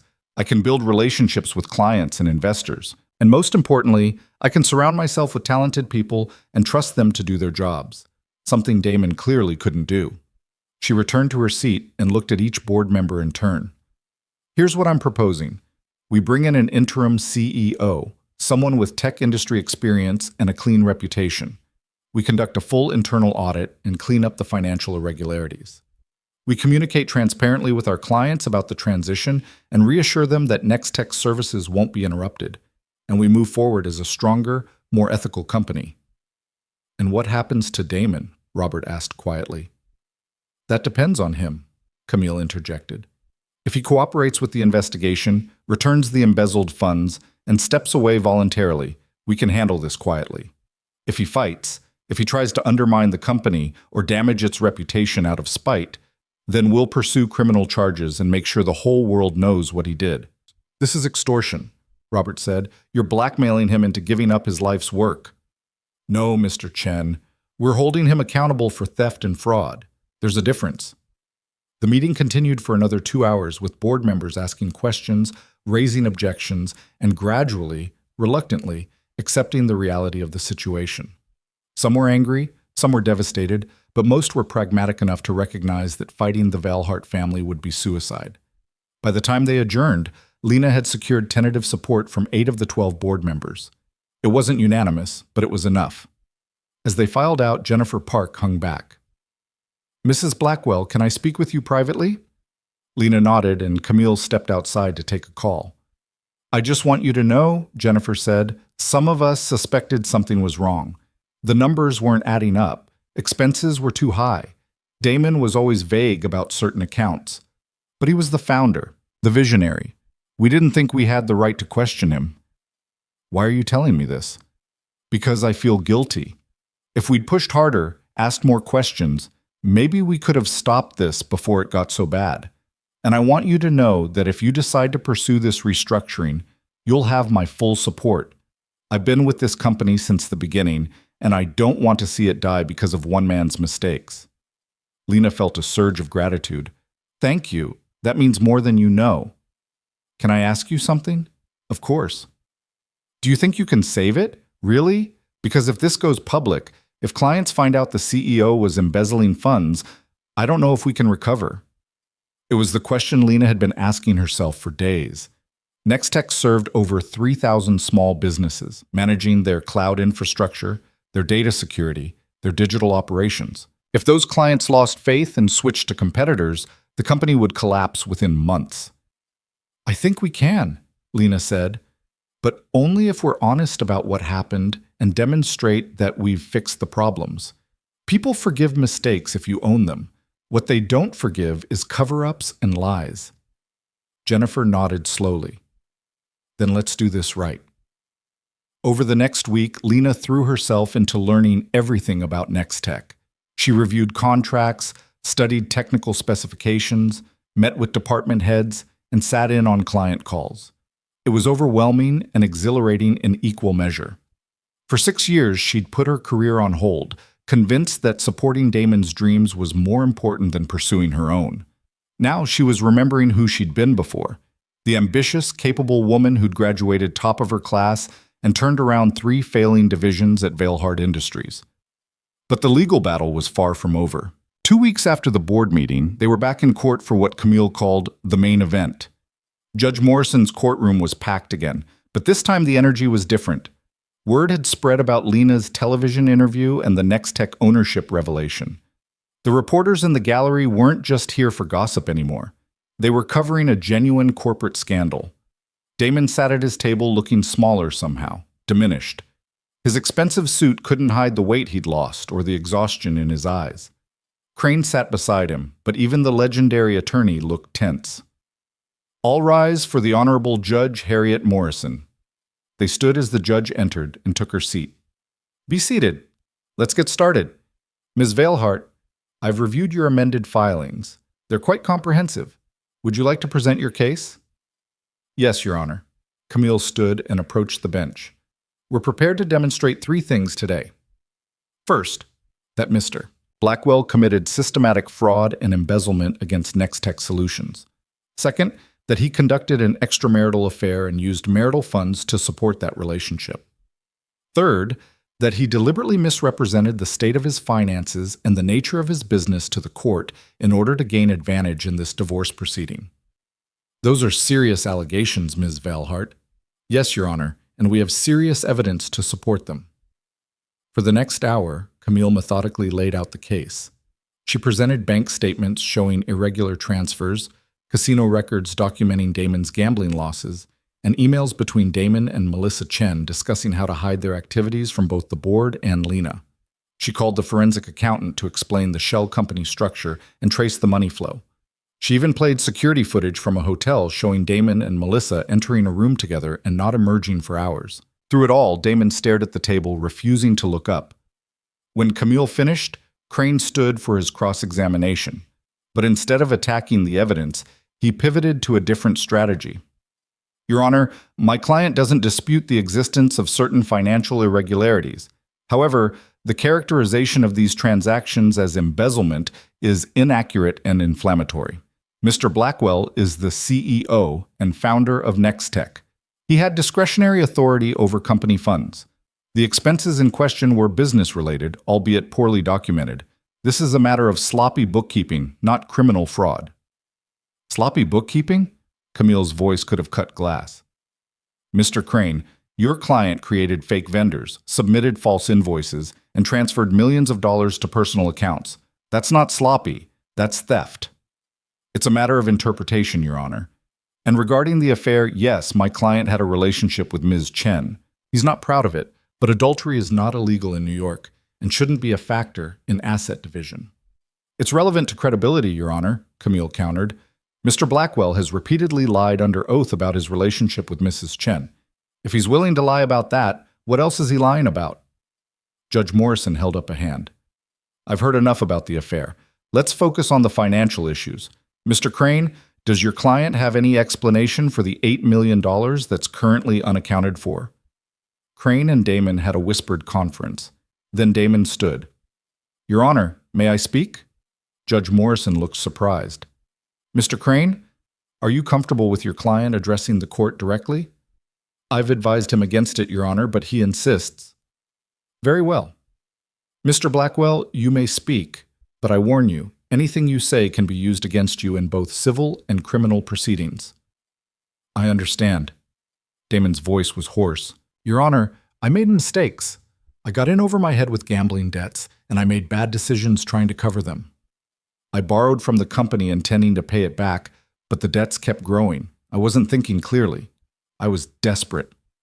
That's not a defense, Mr. Blackwell? I know. I'm not making excuses. I'm just trying to explain. Everything I did because I was trying to save the company. The investors I owed money to, they weren't patient people. If I couldn't pay them, they would have come after Nextech. They would have destroyed everything. So you destroyed it yourself instead? Judge Morrison's tone was dry. I didn't mean to. I thought I could fix it. I thought if I could just buy more time, make a few big wins, I could pay everyone back and no one would ever know. But you couldn't. No, Your Honor, I couldn't. There was something almost pitiful about him now, standing there admitting defeat. Lena felt a complicated mix of satisfaction and sadness. This was the man she'd loved, reduced to begging for mercy in a courtroom he'd dragged her into. Mr. Blackwell, Judge Morrison said, where's the money now? Gone. Lost. Paid to creditors who were threatening violence. Your Honor, I'm not asking for sympathy. I know I deserve whatever punishment comes. But I'm asking you to consider the impact on innocent people. Nextech employs over 200 people. Those employees depend on their jobs to support their families. If this company collapses because of my mistakes, they're the ones who'll suffer. It was a smart play, Lena had to admit. Appeal to the judge's sense of justice for the little people. But Camille was ready. Your Honor, that's precisely why we need to remove Mr. Blackwell from any position of authority at Nextech. The employees deserve better than a CEO who gambles away their livelihoods. We're not trying to destroy the company. We're trying to save it from him. Judge Morrison leaned back in her chair, thinking. The courtroom was so quiet, Lena could hear the clock ticking on the wall. Here's what's going to happen, the judge finally said. First, I'm granting an immediate restraining order preventing Mr. Blackwell from accessing any Nextech accounts or making any business decisions on behalf of the company. Second, I'm appointing an independent auditor to verify the claims of embezzlement and report back to this court within 30 days. Third, I'm ordering both parties to participate in mediation to determine the final asset division and corporate ownership structure. Your Honor, Crane protested, my client's ability to earn a living depends on his access to... Your client should have thought about that before he committed fraud, Mr. Crane. As for his ability to earn a living, I'm sure a man with his skills can find employment, just not at the company he defrauded. Are we clear? Yes, Your Honor. Ms. Veilhart, I assume your client is amenable to mediation? Yes, Your Honor, Camille said, though we'd like to request that criminal referrals be made to the appropriate authorities regarding the embezzlement. That's outside my jurisdiction, but I'll certainly note it in my findings. Now, is there anything else we need to address today? Lena raised her hand slightly. Camille glanced at her, surprised, but Lena stood. Your Honor, may I say something? Judge Morrison studied her. This is highly irregular, Mrs. Blackwell. You have counsel to speak for you. I know, Your Honor, but there's something I need to say, and I need to say it myself. Go ahead. Lena turned to face Damon directly for the first time since the hearing began. Damon, I want you to know I don't hate you. I did for a while. I hated you for the lies, for the cheating, for serving me divorce papers at my mother's deathbed. But I don't anymore, because hating you gives you power over me, and I'm done giving you power. Damon's eyes were wet. I loved you, Lena continued. I believed in you. I sacrificed my own ambitions to support yours, and you repaid that love by trying to destroy me, but you failed. Not because I'm stronger than you thought, though I am, not because my family is more powerful than you expected, though they are. You failed because you never understood that real strength isn't about domination or control. It's about knowing who you are and refusing to let anyone make you feel small. She took a breath, steadying herself. So I'm going to take back my company. I'm going to fix the damage you've done. I'm going to make sure those 200 employees you're so concerned about keep their jobs and have leadership they can trust. And I'm going to move forward with my life while you deal with the consequences of yours. Not because I want revenge, because I deserve better. And so do they. The courtroom was silent. Even the reporters had stopped writing. That's all I wanted to say, Your Honor. Thank you. She sat down, and Camille squeezed her hand under the table. Judge Morrison cleared her throat. Well, that was certainly eloquent, Mrs. Blackwell. Mr. Blackwell, do you have any response? Damon stood slowly. I'm sorry, Lena, for everything. You deserved better. You deserved better than me. Yes, Lena said quietly. I did. Judge Morrison banged her gavel. We're adjourned. Mediation will begin next week. I expect both parties to come prepared to negotiate in good faith. Dismissed. As people filed out, Lena stayed seated, letting the chaos wash over her. She'd done it. She'd stood in court and faced the man who'd tried to break her, and she'd remained unbroken. Outside the courtroom, her family was waiting. Her father embraced her, and Meredith wiped away tears. You were incredible in there, Meredith said. I've never been prouder to be your sister. It's not over yet, Lena reminded her. We still have mediation, the audit, the criminal investigation. But you've already won the important battle, her father said. You've reclaimed yourself. They were walking toward the exit when Lena's phone buzzed. A text from an unknown number. We need to talk. It's about Kozlov. Please. Melissa. Lena showed it to Camille, who frowned. It could be a trap. Or she might actually have information. She was Damon's assistant. She probably knows things we don't. If you're going to meet with her, I'm coming with you. Agreed. They arranged to meet Melissa Chen that evening at a quiet restaurant in the West Village. Melissa arrived 15 minutes early, looking nervous and exhausted. She'd clearly been crying recently, and her hands shook as she ordered water. Thank you for meeting me, Melissa said when Lena and Camille sat down. I wasn't sure you would. We're here, Camille said curtly. What do you want to tell us about Kozlov? Melissa glanced around the restaurant, making sure no one was within earshot. Damon owes him more than he told you. The $2.3 million was just what he admitted to. The real number is closer to $5 million. And Kozlov isn't just a loan shark. He's been using Nextech to launder money. Lena felt her blood go cold. What do you mean? Kozlov has shell companies that contract with Nextech for services we never actually provide. We send invoices, they pay us, and then Damon transfers the money back to Kozlov through other channels. It looks like legitimate business transactions, but it's really just moving dirty money through our books. How long has this been going on? Camille demanded. About a year, maybe longer. I didn't know at first. Damon handled those accounts personally, but I started noticing inconsistencies in the billing, and when I asked him about it, he told me to mind my own business. Then one day, Kozlov showed up at the office. He and Damon had a meeting, and afterward, Damon was terrified. That's when he told me what was really happening. Why didn't you go to the authorities? Melissa's laugh was bitter. Because Kozlov threatened me too. He knows where I live, where my parents live. He made it very clear what would happen if I talked. I've been too scared to do anything except keep my head down and pray Damon found a way out. Why are you telling us this now? Lena asked. Because I'm done protecting him. I was stupid and weak, and I let Damon convince me that what we were doing was necessary to save the company. But he was just saving himself. And now I'm implicated in fraud and money laundering, and my career is ruined, and I'm probably going to jail. So if I'm going down, I'm taking him with me. She pulled a flash drive from her purse and slid it across the table. This has everything. Emails, contracts, payment records, recordings of conversations between Damon and Kozlov. Enough to bury him and maybe take down Kozlov's operation too. Camille picked up the flash drive carefully. You understand this makes you an accessory to multiple crimes. I know. That's why I'm also talking to the FBI tomorrow. My attorney is negotiating an immunity deal in exchange for testimony.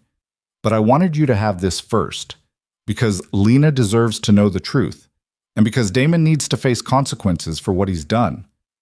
Lena studied the woman across from her. Melissa was young, probably late 20s, with the kind of ambition that had made her vulnerable to Damon's manipulation. Why did you do it? Lena asked. The affair, the fraud, all of it. Why? Melissa's eyes filled with tears. Because he made me feel special, important. He said you didn't understand him, that you only cared about his money, that he was trapped in a loveless marriage. I believed him. I thought I was saving him from you, but the truth is, he was using both of us, and I was too blind to see it. Did you know he served me divorce papers at my mother's deathbed? Melissa nodded, ashamed. I helped him draft them. I thought it meant he was finally choosing me, choosing us. But the next day he told me it was over between us, said it had been a mistake and that we needed to keep things professional. I realized then that I'd destroyed my career and my integrity for a man who never cared about me at all. There was something almost liberating about sitting across from the woman who'd slept with her husband and seeing not a villain but a victim of the same manipulation Lena had endured. "I'm not going to tell you it's okay," Lena said, "because it's not. You made choices that hurt people, and you have to live with that. But I also understand what it's like to believe Damon's lies. So I hope you find a way to make things right." Melissa wiped her eyes. "Thank you, and for what it's worth, I'm sorry, truly." After she left, Lena and Camille sat in silence, the flash drive sitting between them like a bomb. "This changes everything," Camille said. "If Kozlov really is using Nextech for money laundering, the company could be seized as evidence. We could lose everything. Or we could cooperate with the investigation and prove the company was a victim of Damon's scheme," Lena countered. "Clean house completely and emerge stronger." "That's a big risk." "I know, but I'm tired of playing it safe." Camille smiled, and it was fierce and proud. "Then let's burn it all down and build something better from the ashes." They left the restaurant and headed back to the Valhart building, where Graham was waiting with the FBI agents. When they saw the flash drive, their eyes lit up. "This could be huge," Agent Chen said, plugging it into a secure laptop. "If we can connect Kozlov to the money laundering and tie it to his other criminal enterprises, we could finally take him down." "What about Nextech?" Lena asked. "What happens to the company?" "That depends on how deeply involved the organization is. If it's just a few people at the top, Blackwell, Chen, maybe a couple others, we can isolate the problem and move forward. If it's widespread corruption, that's a different story." "It's not widespread," Lena said with certainty. "I've spent the past 2 weeks meeting with department heads and employees. They're good people doing honest work. They had no idea what Damon was doing." Agent Torres nodded. "Then we'll make sure the investigation reflects that. But you need to prepare for this to go public. Once we make arrests, the media is going to have a field day." "Let them," Lena said. "I'm done hiding." The arrest came 3 days later, simultaneous raids at dawn. Damon was taken from his apartment in handcuffs, the media capturing every moment. Melissa was arrested at her parents' house, though she was released within hours thanks to her cooperation agreement. And Victor Kozlov was arrested at his waterfront mansion in Brighton Beach, along with 6 associates. The headlines were brutal. Tech CEO arrested for fraud and money laundering. Nextech scandal deepens. Billionaire heiress takes down corrupt husband. Lena didn't read most of them. She was too busy managing the fallout at Nextech, reassuring clients, stabilizing operations, and preparing for the long process of rebuilding the company's reputation. The mediation that Judge Morrison had ordered became moot. With criminal charges filed, Damon had no leverage and no credibility. His attorney negotiated a plea deal. Damon would plead guilty to embezzlement, fraud, and money laundering in exchange for a reduced sentence. He would forfeit all ownership in Nextech, surrender any claims to marital assets, and pay restitution to the company and to the government. "How much time will he serve?" Lena asked Camille as they reviewed the plea agreement. 15 to 20 years, depending on his behavior and cooperation with ongoing investigations. He'll be 60 before he gets out. Lena tried to feel something, triumph, vindication, even sadness, but all she felt was tired. "Is it wrong that I don't feel happy about this?" she asked. "No," Camille said gently. "You're not a cruel person, Lena. You wanted justice, not suffering. There's a difference." The final divorce hearing was almost anticlimactic. Damon appeared via video link from the detention center where he was being held pending sentencing. He looked haggard, broken, nothing like the confident man who'd stood in the same courtroom months ago demanding everything. Judge Morrison reviewed the settlement agreement, confirmed that both parties agreed to the terms, and signed the final decree. "Mrs. Blackwell, you are now legally divorced from Mr. Blackwell. The court awards you full ownership of the marital residence, all jointly held assets, and full control of your shares in Nextech Solutions. Mr. Blackwell retains no claims against you or your family. Do you understand and accept these terms?" "Yes, Your Honor." "Mr. Blackwell, do you understand and accept these terms?" On the screen, Damon nodded. "Yes, Your Honor." "Then we're done here. Good luck to both of you."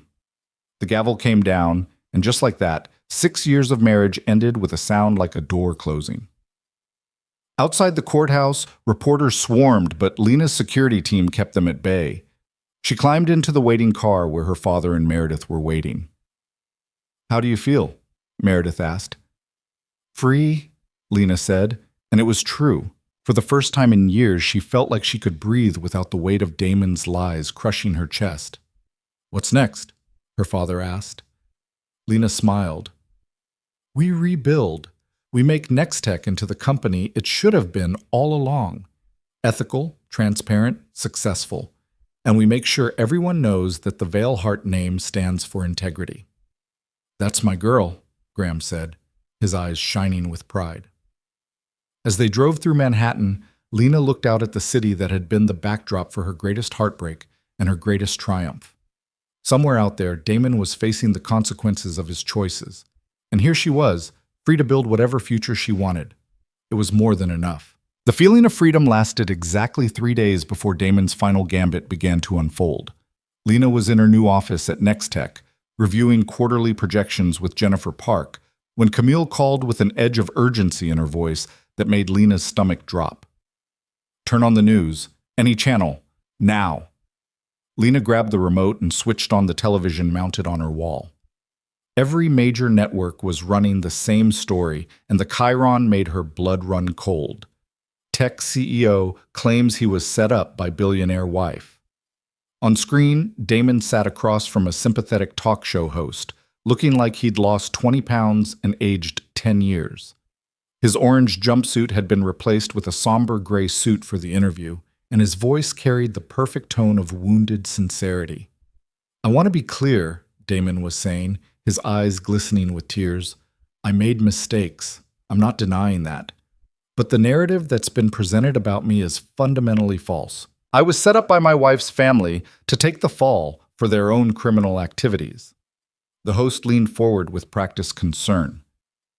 "That's a serious allegation, Damon. What evidence do you have?" "The investment that supposedly saved my company 6 years ago? That wasn't legitimate venture capital. That was money being laundered through the Veilhart family's holding companies.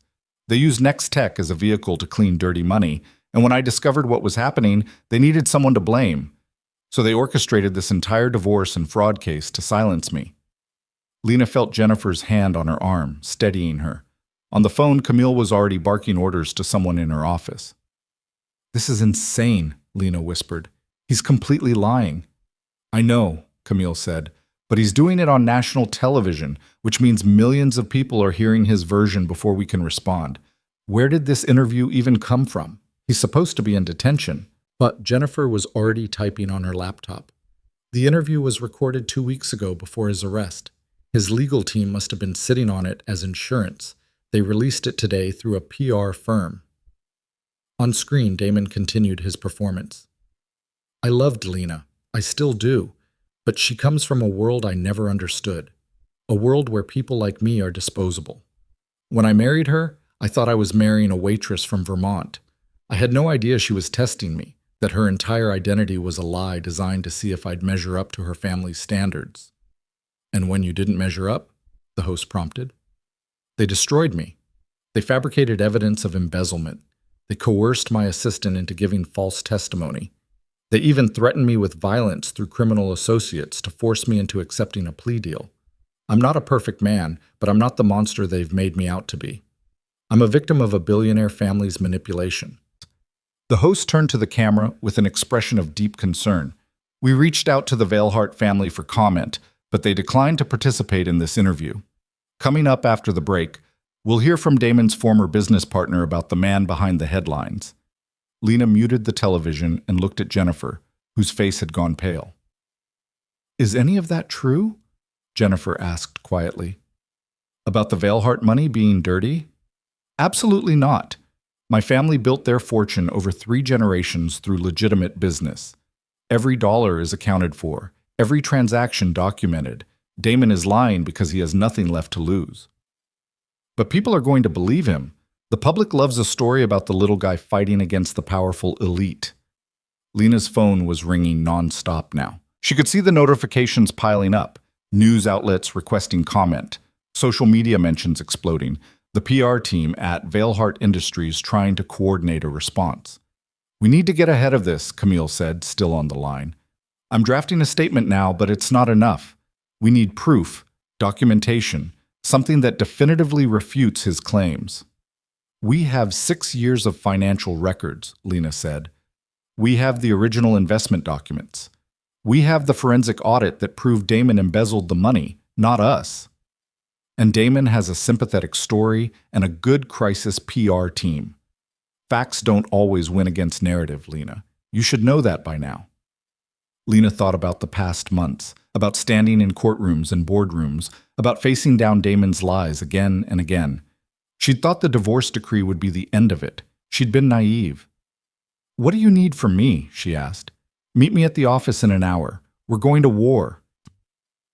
The conference room at Valhart and Associates had been transformed into a command center. Laptops lined the table, multiple televisions showed different news channels, and a team of attorneys and PR specialists filled every seat. Graham Valhart stood at the head of the table like a general preparing for battle. "The interview is airing in full tonight," he said as Lena entered. 7 p.m., prime time, maximum viewership.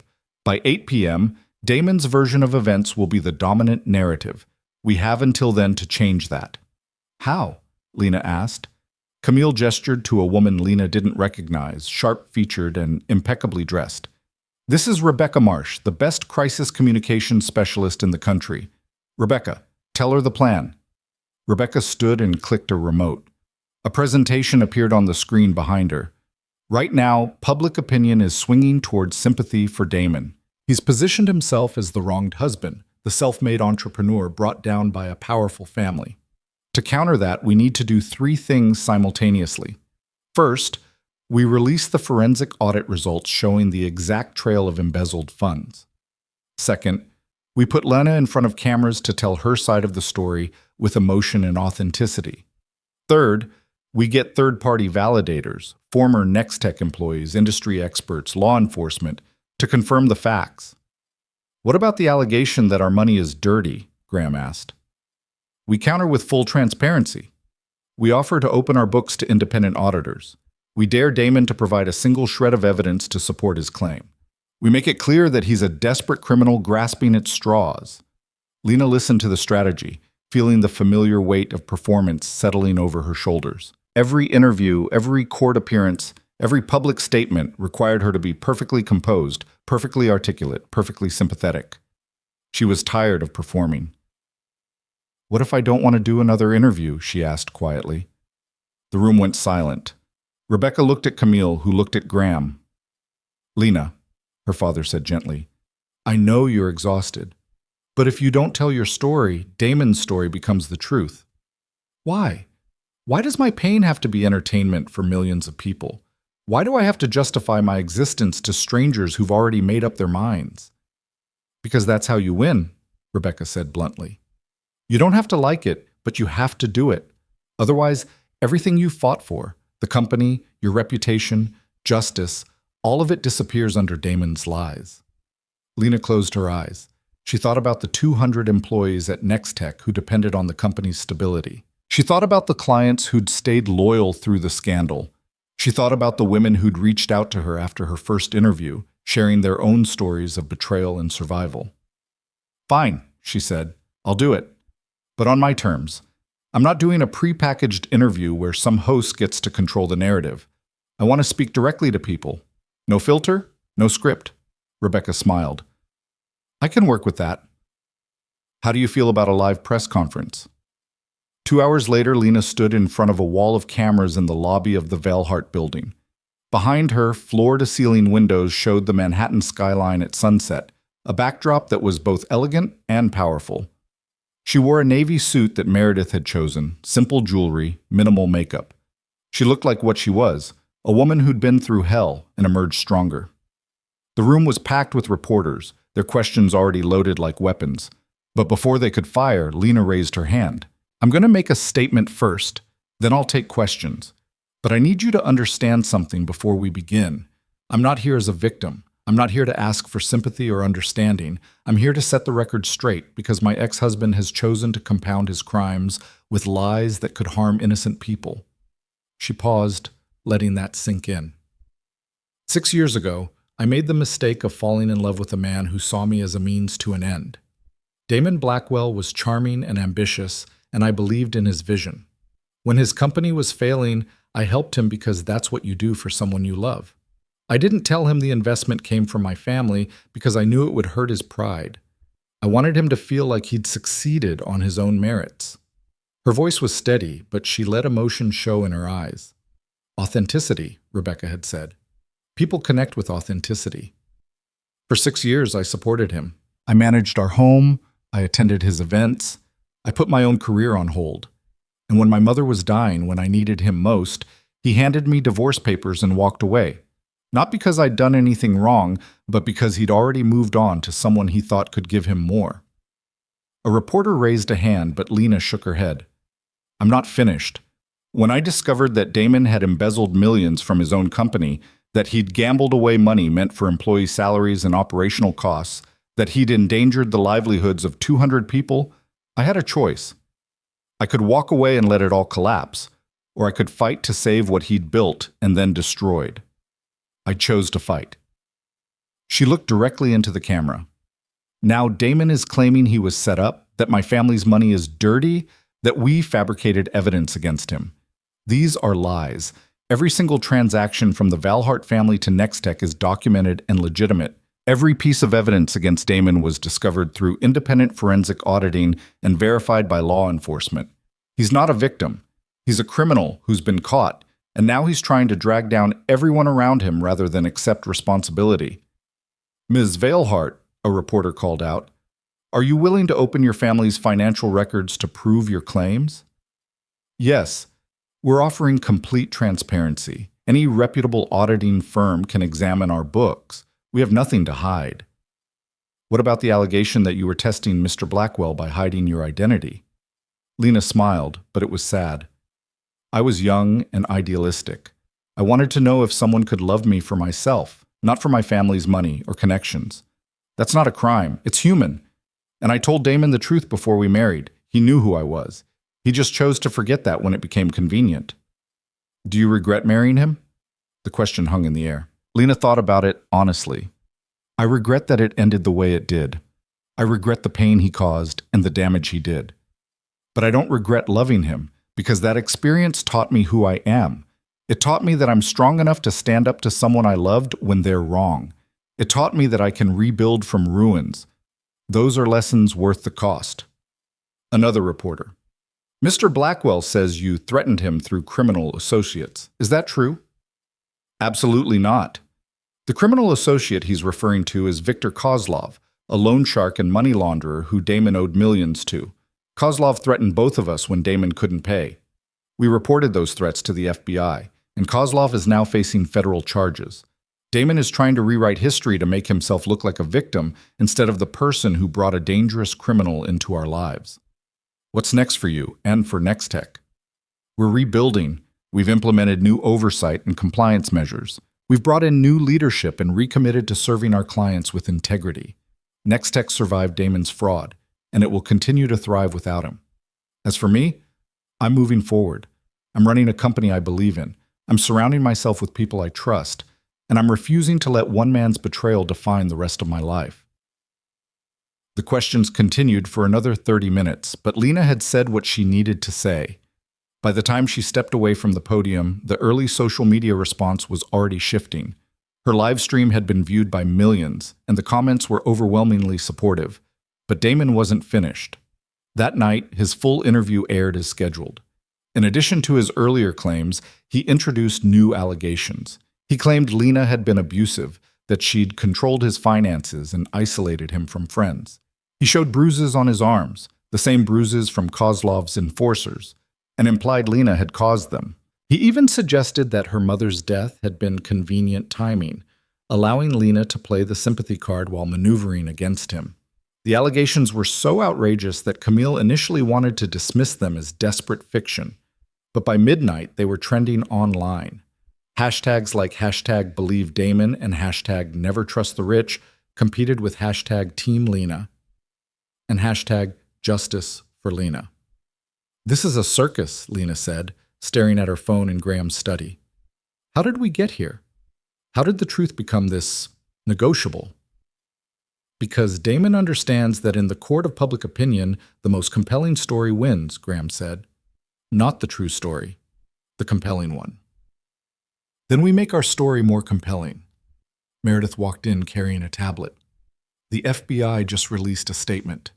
They're confirming that Kozlov was the source of the threats against both Lena and Damon, and that Lena fully cooperated with their investigation. They're also confirming that the money laundering scheme was orchestrated by Damon, not the Veilhart family. That helps, but it's not enough, Camille said. We need someone who was actually there, someone who witnessed Damon's behavior, to speak out. Jennifer Park has been fielding calls from former Nextech employees all day, Lena said. They're furious about Damon's claims. Several want to go on record about what they witnessed. Get them on camera, Rebecca said, appearing in the doorway. She'd been monitoring the situation from the PR war room set up in Veilhart's conference center. We're setting up interviews for tomorrow morning, local news, cable news, whatever platforms will have us. We flood the zone with truth until Damon's lies can't compete. The next 48 hours were a blur of coordinated messaging. Former Nextech employees gave interviews describing Damon's erratic behavior, his unexplained absences, his refusal to account for missing funds. Jennifer Park appeared on financial news networks explaining the forensic audit results in terms anyone could understand. Even Melissa Chen, despite her immunity agreement restricting her public comments, released a written statement through her attorney confirming that Damon had orchestrated the fraud and that Lena had been kept in the dark. But the most powerful moment came when Robert Chen, Damon's oldest friend and former ally, requested to speak with Lena privately. They met in a coffee shop, different from the one where Lena had met Damon, but similar enough to feel like an echo. Robert looked like he'd been wrestling with his conscience and losing. I need to tell you something, he said without preamble. Something I should have said months ago. I'm listening. 3 years ago, Damon came to me and asked me to help him hide some financial irregularities. He said it was temporary, that he was borrowing from company funds to cover a cash flow problem and would pay it back within a month. I told him it was a bad idea, that he should go to the board or seek a bridge loan, but he insisted it would ruin his reputation if anyone knew. Did you help him? No, I refused, but I also didn't report it. I told myself it was his company, his problem. And when the amounts got bigger, when I started noticing more discrepancies, I looked the other way because he was my friend. I betrayed every principle I had because I didn't want to believe the worst about someone I cared about. Robert's voice cracked. I'm the CTO. I had a responsibility to the company, to the employees, to the shareholders, and I failed. I failed you. I'm so sorry, Lena. Lena sat back, absorbing this.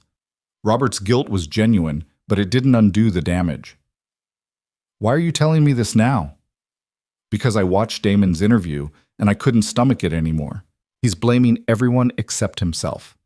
He's painting you as a villain when you're the only one who tried to hold him accountable, and I realized that my silence enabled him. If I'd spoken up 3 years ago, maybe none of this would have happened. What do you want from me? Forgiveness? No.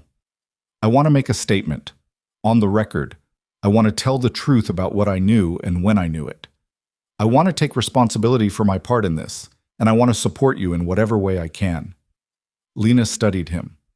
Robert had been complicit in his silence, but he was also genuinely remorseful, and his testimony could be devastating to Damon's credibility. Talk to my sister. She'll coordinate with the prosecutors. But Robert, if you do this, you might face charges too. Are you prepared for that? I am. I need to make this right. Robert's interview aired the next day, and it was a turning point. His admission that he'd known about Damon's financial irregularities years ago, combined with his clear statement that the Veilharts had nothing to do with the fraud, undermined Damon's entire narrative. The public sentiment began to shift decisively in Lena's favor. But Damon had one final card to play. 2 weeks later, on the eve of his sentencing hearing, his attorney filed an emergency motion claiming Damon had new evidence that would exonerate him. Judge Morrison, clearly exhausted by the entire saga, agreed to hear the motion in chambers. Lena, Camille, and their legal team arrived to find Damon already there with Harrison Crane and 2 attorneys Lena didn't recognize. Damon looked terrible, gaunt, hollow-eyed, desperate.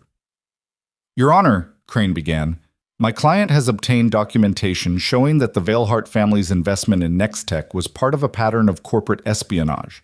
They used their controlling interest to steal proprietary technology and trade secrets, which they then used to benefit their own business interests.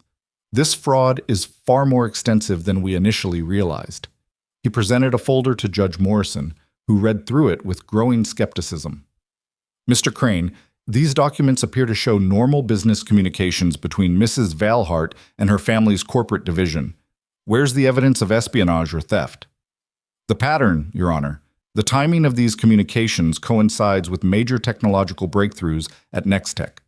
We believe Ms. Veilhart was feeding information to her family's companies, allowing them to develop competing products. Camille actually laughed. Your Honor, this is absurd. The Veilhart family operates in completely different industries: textiles, real estate, manufacturing. We have no tech division. There's no competing products because we don't compete in that space. Then explain why Ms. Veilhart was communicating regularly with Veilhart Industries during her marriage, Crane countered. Because it's her family's business, and she consulted on various projects, Camille said. Your Honor, my sister has an MBA and extensive business experience. Her family sought her advice on everything from European expansion to sustainability initiatives. There's nothing sinister about a daughter talking to her father and sister about business. Judge Morrison closed the folder and looked at Damon. Mr. Blackwell, I've presided over your case for months now. I've watched you make allegation after allegation, each one more desperate than the last. You've blamed your wife, her family, your assistant, loan sharks, and now you're claiming corporate espionage. When does it end? When someone believes me, Damon said, his voice breaking. When someone sees that I'm telling the truth. The truth is that you embezzled $8 million from your own company. The truth is that you conducted an extramarital affair and lied about it under oath. The truth is that you engaged in money laundering with a known criminal. These are facts, Mr. Blackwell. Facts supported by evidence, testimony, and your own plea agreement. This motion is denied. Your Honor, please, we're done here. The sentencing hearing will proceed as scheduled tomorrow at 9 a.m. I suggest you use tonight to prepare a genuine statement of remorse instead of more conspiracy theories. She stood and left the chambers. Crane gathered his papers with barely contained fury, while Damon sat motionless, staring at nothing. As Lena stood to leave, Damon looked up at her. This isn't over. Even if I go to prison, even if you take everything, this isn't over. I'll find a way to prove I'm right. I'll find a way to make people see what you really are. Lena walked over to him, and for a moment, everyone in the room tensed. But she just looked down at him with something like pity. Do you know what the saddest part of all this is, Damon? You actually believe your own lies now. You've told them so many times that you can't remember the truth anymore. And that's going to be your real prison. Not the physical one you're going to, but the one you've built in your own mind where you're the victim and everyone else is to blame. I loved you, he whispered. No, Lena said softly. You loved what I could do for you. There's a difference. She walked out of the chambers and didn't look back. The sentencing hearing the next morning was brief and brutal. The prosecutor presented the full scope of Damon's crimes, the financial damage to Nextech, the impact on employees who'd lost savings invested in company stock, the broader harm to business ethics and public trust. Character witnesses spoke about the lives he'd disrupted. The FBI presented evidence linking him to Kozlov's money laundering operation. Damon's attorney tried to argue for leniency, citing his cooperation with authorities and his acceptance of responsibility. But Judge Morrison had clearly reached the end of her patience. Mr. Blackwell, you have squandered every opportunity for redemption that this court has offered you. Instead of showing genuine remorse, you've launched a media campaign to vilify the victims of your crimes. Instead of accepting responsibility, you've concocted elaborate conspiracy theories. I see no evidence that you understand the gravity of what you've done or that you're prepared to change. She looked at him over her reading glasses with an expression of profound disappointment. You are hereby sentenced to 18 years in federal prison for embezzlement, fraud, and money laundering. You are ordered to pay restitution in the amount of $12 million to Nextech Solutions and its shareholders. You are permanently barred from serving as an officer or director of any publicly traded company, and you will forfeit all remaining assets as stipulated in your plea agreement. Damon stood frozen as the bailiff approached to take him into custody. Additionally, Judge Morrison continued, I'm issuing a restraining order preventing you from contacting Ms. Valhart or any member of her family for the duration of your sentence and for 5 years following your release. Any violation will result in additional charges. Do you understand? Yes, Your Honor, Damon said, his voice barely audible. As the bailiff led him away, Damon looked at Lena one final time. She met his gaze steadily, refusing to give him the satisfaction of tears or anger or anything he could interpret as weakness. Then he was gone, and it was finally, truly over. Outside the courthouse, Lena stood with her family as reporters shouted questions. She didn't answer them. She'd said everything she needed to say. Instead, she simply held Meredith's hand on one side and her father's on the other, and let herself feel the weight of the past year finally lifting. How do you feel? Meredith asked quietly. Lena considered the question. She felt exhausted and relieved and sad and angry and hopeful all at once. She felt like she'd fought a war and won, but the victory tasted more like survival than triumph. I feel free, she said finally, and that's enough. They walked to the waiting car, leaving the reporters and the cameras and the whole circus behind. Tomorrow, Lena would return to Nextech and continue the work of rebuilding. She'd meet with clients and employees and investors. She'd make decisions and solve problems and prove that she was more than just the wronged wife in a scandal. But today, she just wanted to breathe. As the car pulled away from the courthouse, Lena looked out the window at the city streaming past. Somewhere in that vast urban landscape, 200 people were going to work at Nextech, secure in the knowledge that their company was stable and their jobs were safe. Somewhere, women who'd survived their own betrayals were reading about Lena's story and finding the courage to fight back. Somewhere, justice was still possible. That had to mean something. It had to be enough. 3 months after the sentencing, Lena stood in front of the full Nextech staff for the first time as their official CEO. The conference center they'd rented could barely contain all 200 employees, plus the new hires they'd brought on to replace those who'd left during the scandal. The air hummed with nervous energy and cautious hope. I know most of you don't know me very well, Lena began, her voice carrying across the room. For 6 years, I was invisible in this company. The CEO's wife, who showed up to holiday parties and smiled for photos. But I was always watching, always listening, always learning about the work you do and the passion you bring to it. She paused, making eye contact with faces throughout the crowd. Jennifer Park sat in the front row, offering an encouraging nod.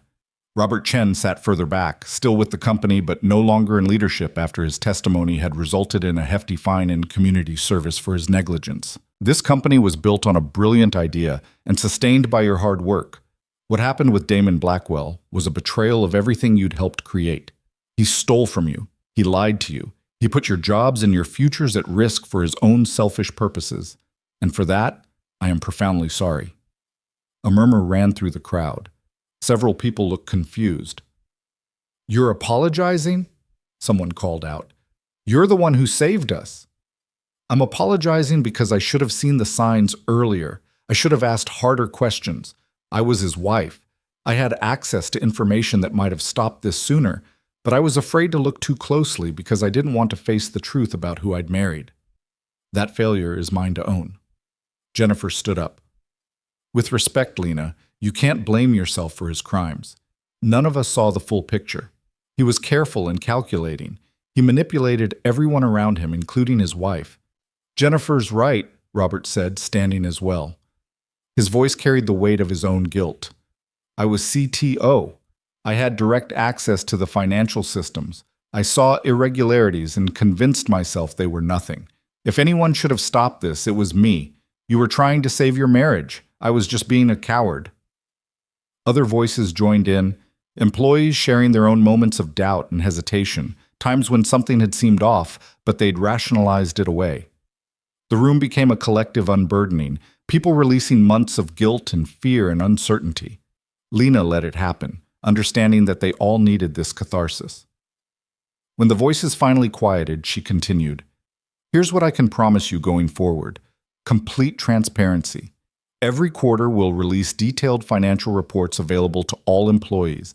Every major business decision will be explained and justified. We're implementing new oversight structures that make it impossible for any one person to control the company the way Damon did. And we're committing to an ethical framework that puts integrity above profit every single time. She clicked a remote, and a presentation appeared on the screen behind her. We've also implemented a profit-sharing plan. 10% of annual profits will be distributed to employees based on tenure and performance. You helped build this company. You should share in its success. The response was immediate and overwhelming. People stood and applauded. Some were crying. Lena felt her own eyes water, but she kept her composure. I can't promise this will be easy. We lost clients during the scandal. Our reputation took a serious hit, but we're going to rebuild together, and we're going to be stronger than ever. Not because of me, but because of you. Because of the work you do every day and the integrity you bring to it. After the meeting, employees lined up to shake her hand, to thank her, to share their own stories of surviving the scandal. It took hours, but Lena listened to every person, remembering names and faces, making connections that would matter in the months ahead. When the last employee had left, Jennifer approached with her laptop. I need to show you something. It came in during your speech. She turned the screen toward Lena. It was an email from Marcus Reynolds, CEO of Tech Corp Industries, one of the biggest players in their industry and a client Nextech had lost during the scandal. Dear Ms. Veilhart, Lena read aloud, I wanted to reach out personally to express my admiration for how you've handled this impossible situation. Your transparency and integrity stand in stark contrast to the culture that led to Nextech's troubles.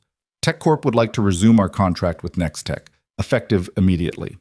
Additionally, we'd like to discuss expanding our partnership. Please contact me at your earliest convenience. Regards, Marcus Reynolds. Jennifer was grinning. That's not all. 3 other former clients have reached out this week. They're all ready to come back. The tide is turning, Lena. Or they're vultures sensing weakness and trying to negotiate better rates, Lena said, though she was smiling. Either way, we're back in business. The rebuilding happened faster than Lena had dared hope. Within 6 months, Nextech had recovered 80% of its lost clients and signed a dozen new ones. The profit-sharing announcement had generated positive press, and industry publications began running features about the company's transformation from scandal-plagued startup to model of corporate ethics. But success brought new challenges. Lena found herself working 16-hour days, learning the technical aspects of the business, making strategic decisions that affected hundreds of lives. She'd always been capable, but this was different. This was proving to herself and to the world that she belonged in this role, that she was more than just the wife who'd inherited a company. It was during one of these marathon work sessions that Camille appeared in her office at 9 p.m. with takeout containers and a stern expression. You're going to burn out, Camille said, setting food on Lena's desk. You can't keep working like this. I don't have a choice. The board meeting is next week, and I need to. The board is going to approve whatever you present because you've tripled the company's value in 6 months. They're not the ones you're trying to prove yourself to. Lena looked up from her laptop. Then who am I trying to prove myself to? Yourself. You're still trying to justify your existence here. Still trying to prove you deserve this success. But Lena, you saved this company. You earned this position. When are you going to let yourself believe that? The truth of it hit Lena like a physical blow. She'd spent so many years defining herself through Damon's lens, the devoted wife, the supportive partner, the woman who existed to make his dreams possible. Even now, months after his conviction, she was still performing for an imaginary audience that questioned her worth. I don't know how to stop, she admitted quietly. Camille sat down across from her. Start by going home. Take a weekend off. Remember who you are outside of this office. I don't know who that is anymore? Then figure it out, because the strongest version of you isn't the one working herself into the ground. It's the one who knows her worth and doesn't need to prove it to anyone. That weekend, Lena did something she hadn't done in years. She drove up to Vermont, to the small town where she'd met Damon, where she'd been working at the diner and dreaming of a life that felt more real than the one she'd grown up in. The diner was still there, though under new management. She sat in a booth by the window, ordered coffee and pie, and watched people move through their ordinary lives. A young couple arguing playfully over the check, an elderly man reading the newspaper, A waitress who reminded Lena of her younger self, full of hope and possibility. Her phone buzzed. A text from an unknown number that made her breath catch. I know I'm not supposed to contact you, but I needed you to know something. I'm sorry for everything. I hope you find happiness. You deserve it more than I ever did. Lena stared at the message, her mind racing.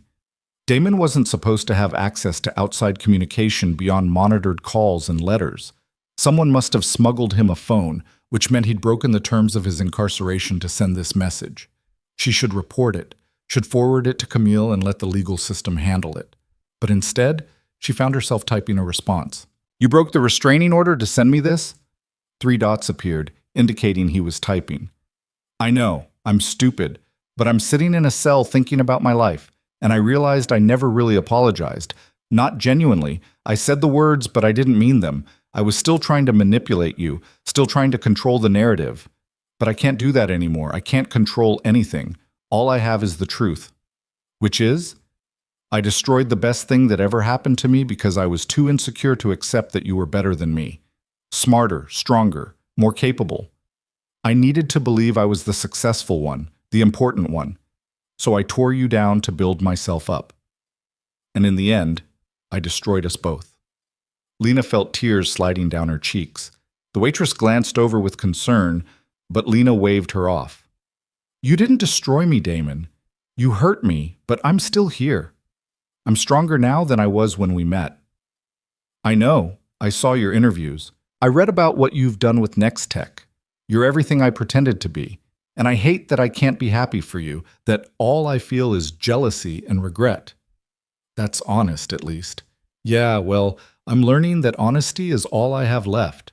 Listen, I know you're going to report this. I know I'm going to face consequences for contacting you, but I needed you to hear me say this.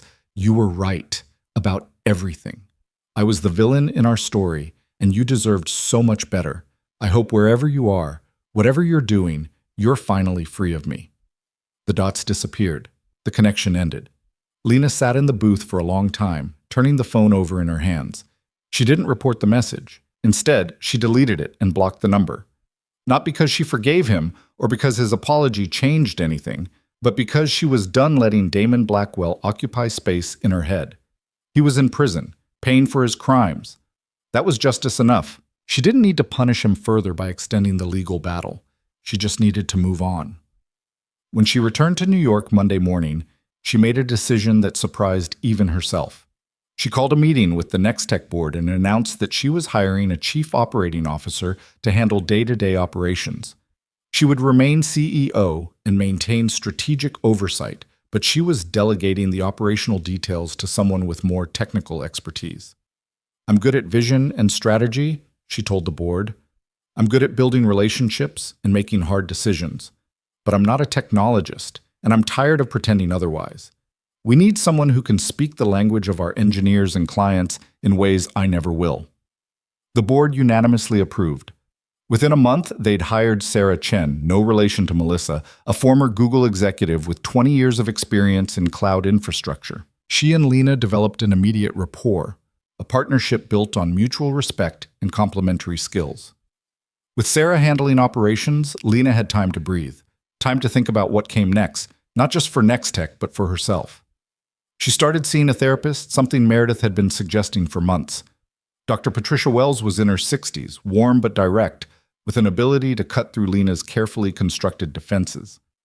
You're very good at performing competence, Dr. Wells said during their third session. But what do you actually feel? Lena thought about it. Tired, angry, sad, relieved. All of it at once. That's normal after trauma. What you experienced was a systematic betrayal by someone you trusted completely. That doesn't heal quickly, no matter how successful your revenge was. It wasn't revenge. It was justice. Was it? Or was it both? The question hung between them. Lena wanted to insist it had been purely about accountability, about protecting the company and seeking truth.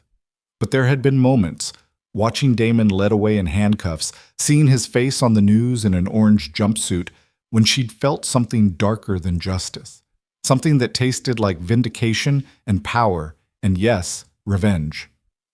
Maybe it was both, she admitted. Maybe I wanted him to hurt the way he hurt me. That's human. The question is, did it help? Did seeing him punished make you feel better? Lena considered honestly.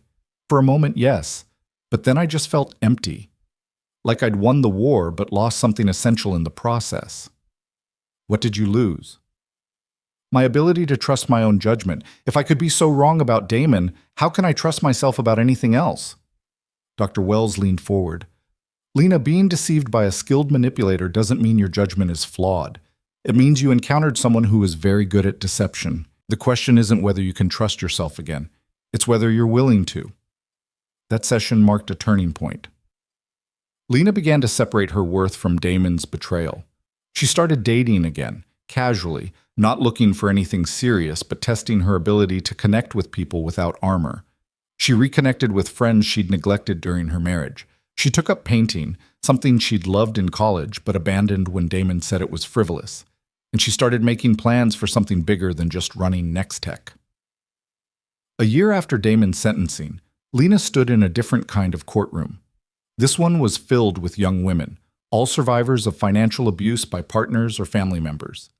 They'd come to hear her announce the launch of the Veilhart Foundation for Economic Justice, a nonprofit dedicated to helping women escape controlling relationships by providing financial education, legal support, and startup capital for business ventures. I was one of the lucky ones, Lena told them. I had family resources, legal expertise, and the ability to fight back. But millions of women don't. They're trapped in relationships with partners who control every dollar, who sabotage their careers, who make them economically dependent and then use that dependency as a weapon. This foundation exists to change that. The foundation would provide free financial literacy courses, connect women with employment opportunities, and offer small business loans with no credit check required. It would also maintain a legal aid clinic staffed by volunteer attorneys from Veilhart and Associates. Economic abuse is invisible to most people, Lena continued. It doesn't leave bruises, but it's just as devastating as physical violence, and it often goes hand in hand with other forms of control. We're going to shine a light on it. We're going to give women the tools to escape, and we're going to make sure they know they're not alone. The response was overwhelming. Within weeks, they'd received thousands of applications for assistance. Major donors stepped forward, inspired by Lena's story and her commitment to turning her pain into purpose. The foundation grew faster than anyone had anticipated, opening satellite offices in 3 cities within the first year. Lena threw herself into the work with the same intensity she'd brought to rebuilding Nextech, but this felt different. This felt like more than just survival or vindication. This felt like meaning. 2 years after the divorce, Lena received an unexpected letter. It came through official prison channels, which meant it had been screened and approved. The return address was the federal correctional facility where Damon was serving his sentence. She almost threw it away without reading it, but curiosity won out. Dear Lena, the letter began in Damon's familiar handwriting, though shakier than she remembered. I know I'm not supposed to contact you, but the warden approved this letter because it's part of a program I'm doing here. It's called Restorative Justice, where offenders write to their victims not to seek forgiveness, but to take full accountability and understand the harm they caused. I've spent 2 years in prison thinking about what I did to you. Not just the embezzlement or the divorce, but the systematic way I undermined your confidence and made you doubt yourself. I see now that I was intimidated by your intelligence and capability from the beginning. You came from a world I couldn't access, and instead of being grateful that you chose me anyway, I resented you for it. I told myself I was protecting my ego, but I was really destroying the only real thing in my life. You loved me genuinely, and I treated that love like a commodity to be exploited. There's no excuse for that, no justification. I'm not asking for forgiveness. I don't deserve it. I'm just asking you to know that I finally understand what I took from you, and I'm genuinely sorry. Not because I want something from you, but because you deserve to hear someone acknowledge the truth without manipulation or ulterior motive. I hope you're happy, Lena. I hope you found peace and success and love from people who deserve you. You always deserved better than me. I just wish I'd been man enough to admit it before I destroyed everything. Damon. Lena read the letter 3 times, searching for hidden manipulation, for the angle he was working, but it seemed sincere. Or maybe she just wanted to believe people could change, even people who'd hurt her profoundly. She didn't write back. But she didn't throw the letter away either. She filed it with all the other documents from that chapter of her life, evidence of both the worst of human nature and her own resilience in facing it. 3 years after the divorce, Nextech was valued at over $1 billion. The scandal that had nearly destroyed it had instead become part of its origin story, a narrative of redemption and ethical transformation that resonated with clients and investors. Lena had taken the company public, and the IPO had been one of the most successful of the year. She used her share of the proceeds to expand the Valhart Foundation, opening offices in 15 cities and helping thousands of women build financial independence. She'd also started speaking publicly about economic abuse, becoming an advocate for policy changes and corporate accountability. Her father, watching her testify before Congress about financial fraud and corporate oversight, told her he'd never been prouder. "Your mother would be so proud too," he said afterward, his eyes wet. "She always knew you had steel in your spine. She just worried you'd never give yourself permission to use it." "I wish she could have seen this," Lena said. "She did, sweetheart. Maybe not the specifics, but she knew. Right before she died, she told me you were going to do something important, something that mattered." She was right. The grief that Lena had pushed aside during the chaos of divorce and rebuilding finally surfaced. She cried for her mother, for the years she'd wasted trying to be someone she wasn't, for the woman she might have become if she'd trusted herself sooner.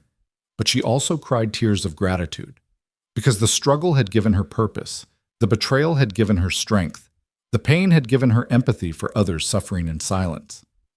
5 years after the divorce, Lena attended a gala for the Valhart Foundation. The ballroom was filled with donors, volunteers, and women the foundation had helped.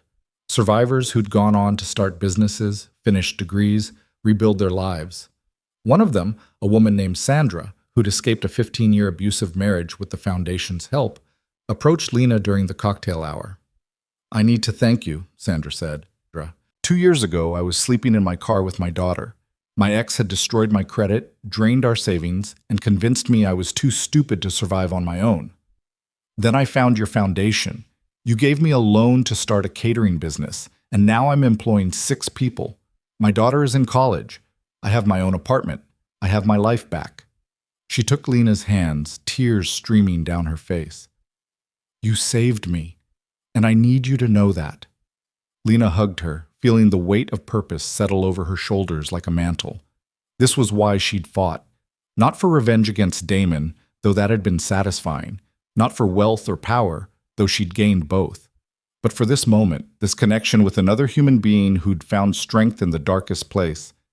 "You saved yourself," Lena told Sandra. "I just gave you tools. You did the work." "We both did," Sandra said. "That's what makes it matter." Later that night, Lena stood on the balcony overlooking the city, champagne in hand, watching the lights glitter like promises. Meredith joined her, slipping an arm around her waist. "What are you thinking about?" Meredith asked. "How different my life is from what I imagined 5 years ago. I thought I'd be a wife, a mother, maybe a consultant on the side. I never imagined this." "Do you miss it? The simpler version?" Lena thought about it honestly. "Sometimes. I miss the innocence of believing love conquered everything. But I don't miss being small. I don't miss editing myself to fit someone else's expectations.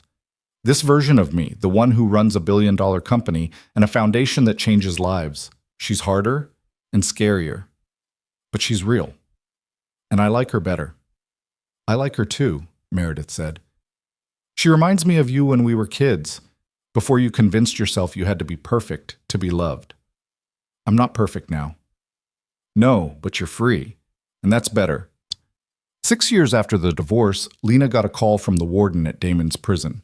He was being transferred to a minimum security facility, eligible for work release programs and early parole consideration based on good behavior and his participation in restorative justice programs. "He's asked to speak with you," the warden said, "in person. As part of his program, offenders can request mediated conversations with their victims. You're under no obligation to participate, but I wanted to extend the offer." Lena's first instinct was to refuse. Why should she give Damon any more of her time or energy? But Dr. Wells, whom she still saw monthly, encouraged her to consider it. "Not for him," Dr. Wells said. "For you. To close the circle. To see who he's become. and confirmed that you've moved beyond him. After a week of consideration, Lena agreed. She drove upstate to the correctional facility on a cold morning in November, Camille insisting on accompanying her despite Lena's protests. "I'm not letting you face him alone," Camille said. "Not after everything." The meeting room was small and sparse, a table and chairs bolted to the floor, a guard stationed discreetly in the corner. Damon was brought in wearing standard prison clothing, his hair shot through with gray, his face lined in ways that had nothing to do with age. He looked at Lena with an expression she'd never seen before, genuine humility. "Thank you for coming," he said, sitting across from her. "I know you didn't have to." "No, I didn't." Silence stretched between them. Camille watched Damon with barely concealed hostility, but Lena felt surprisingly calm. "What did you want to say?" she asked. Damon took a breath. "I've had a lot of time to think about who I was and what I did. I've worked with therapists here, participated in programs, tried to understand the person I became, and I've realized that I spent our entire marriage punishing you for being better than me." "I wasn't better than you, Damon. I was just different. You were better, smarter, kinder, more capable. You could have done anything, been anyone. And you chose me. But instead of being grateful, I was terrified, because if you realized your worth, you'd leave. So I spent 6 years trying to make you doubt yourself, trying to make you small enough that you'd never outgrow me." He looked down at his hands, cuffed loosely in front of him. "I destroyed my own life trying to control yours. And in the end, all I proved was that you were always stronger than I wanted to believe. I'm genuinely sorry, Lena, not because it changes anything, but because it's true."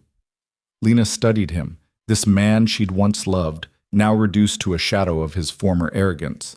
She waited for anger or satisfaction or vindication. Instead, she felt something unexpected, pity. "I forgive you," she said. Both Damon and Camille looked shocked.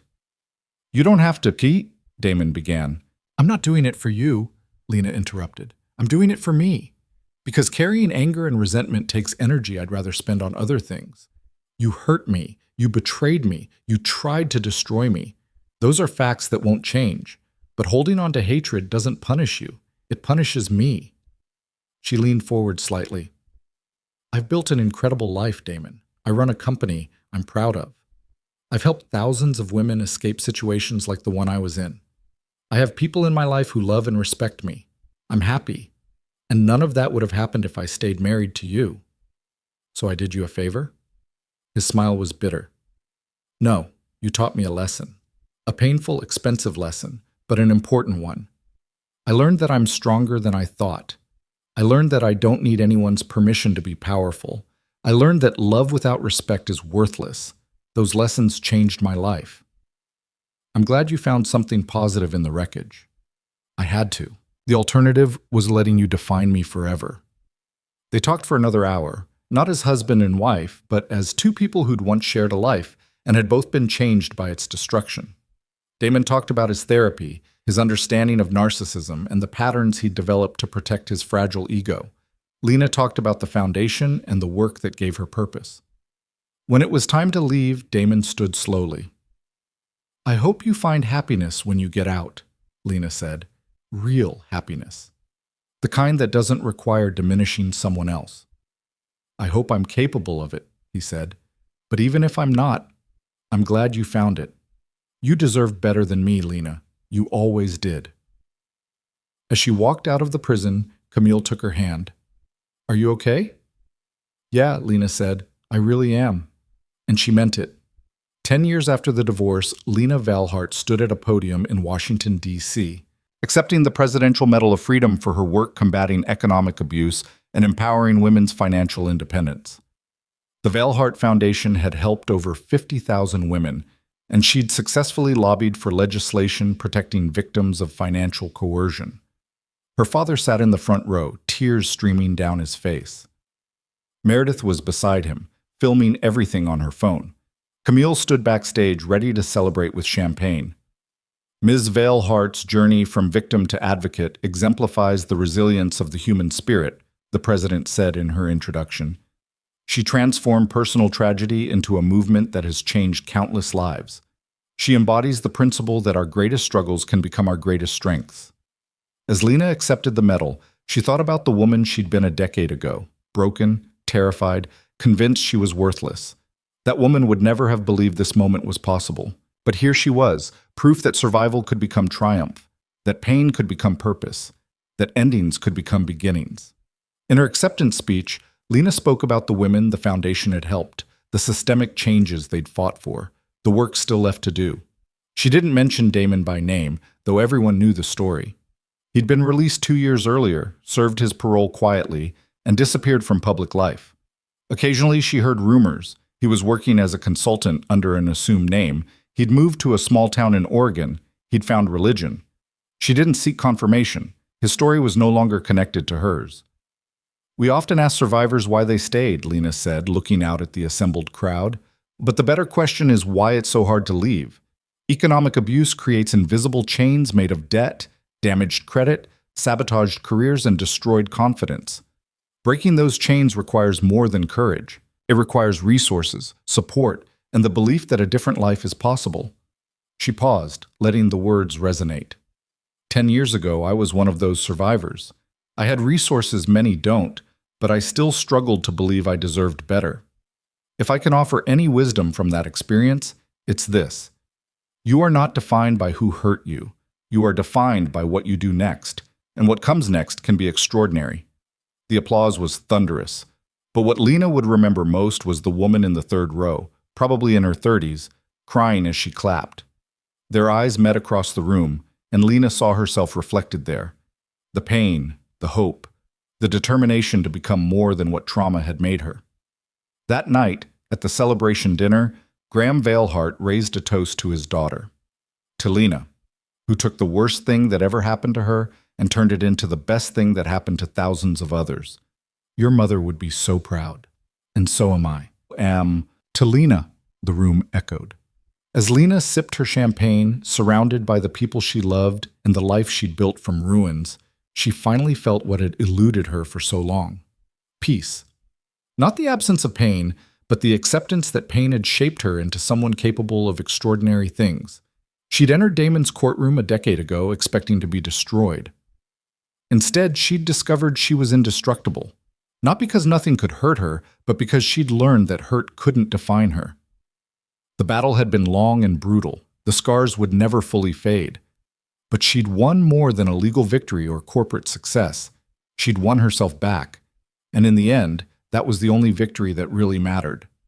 Years later, when people asked Lena Veilhart about her divorce and the scandal that had made headlines, she would smile and say simply, "It was the worst thing that ever happened to me, and the best, because it taught me who I really am." And she'd mean every word.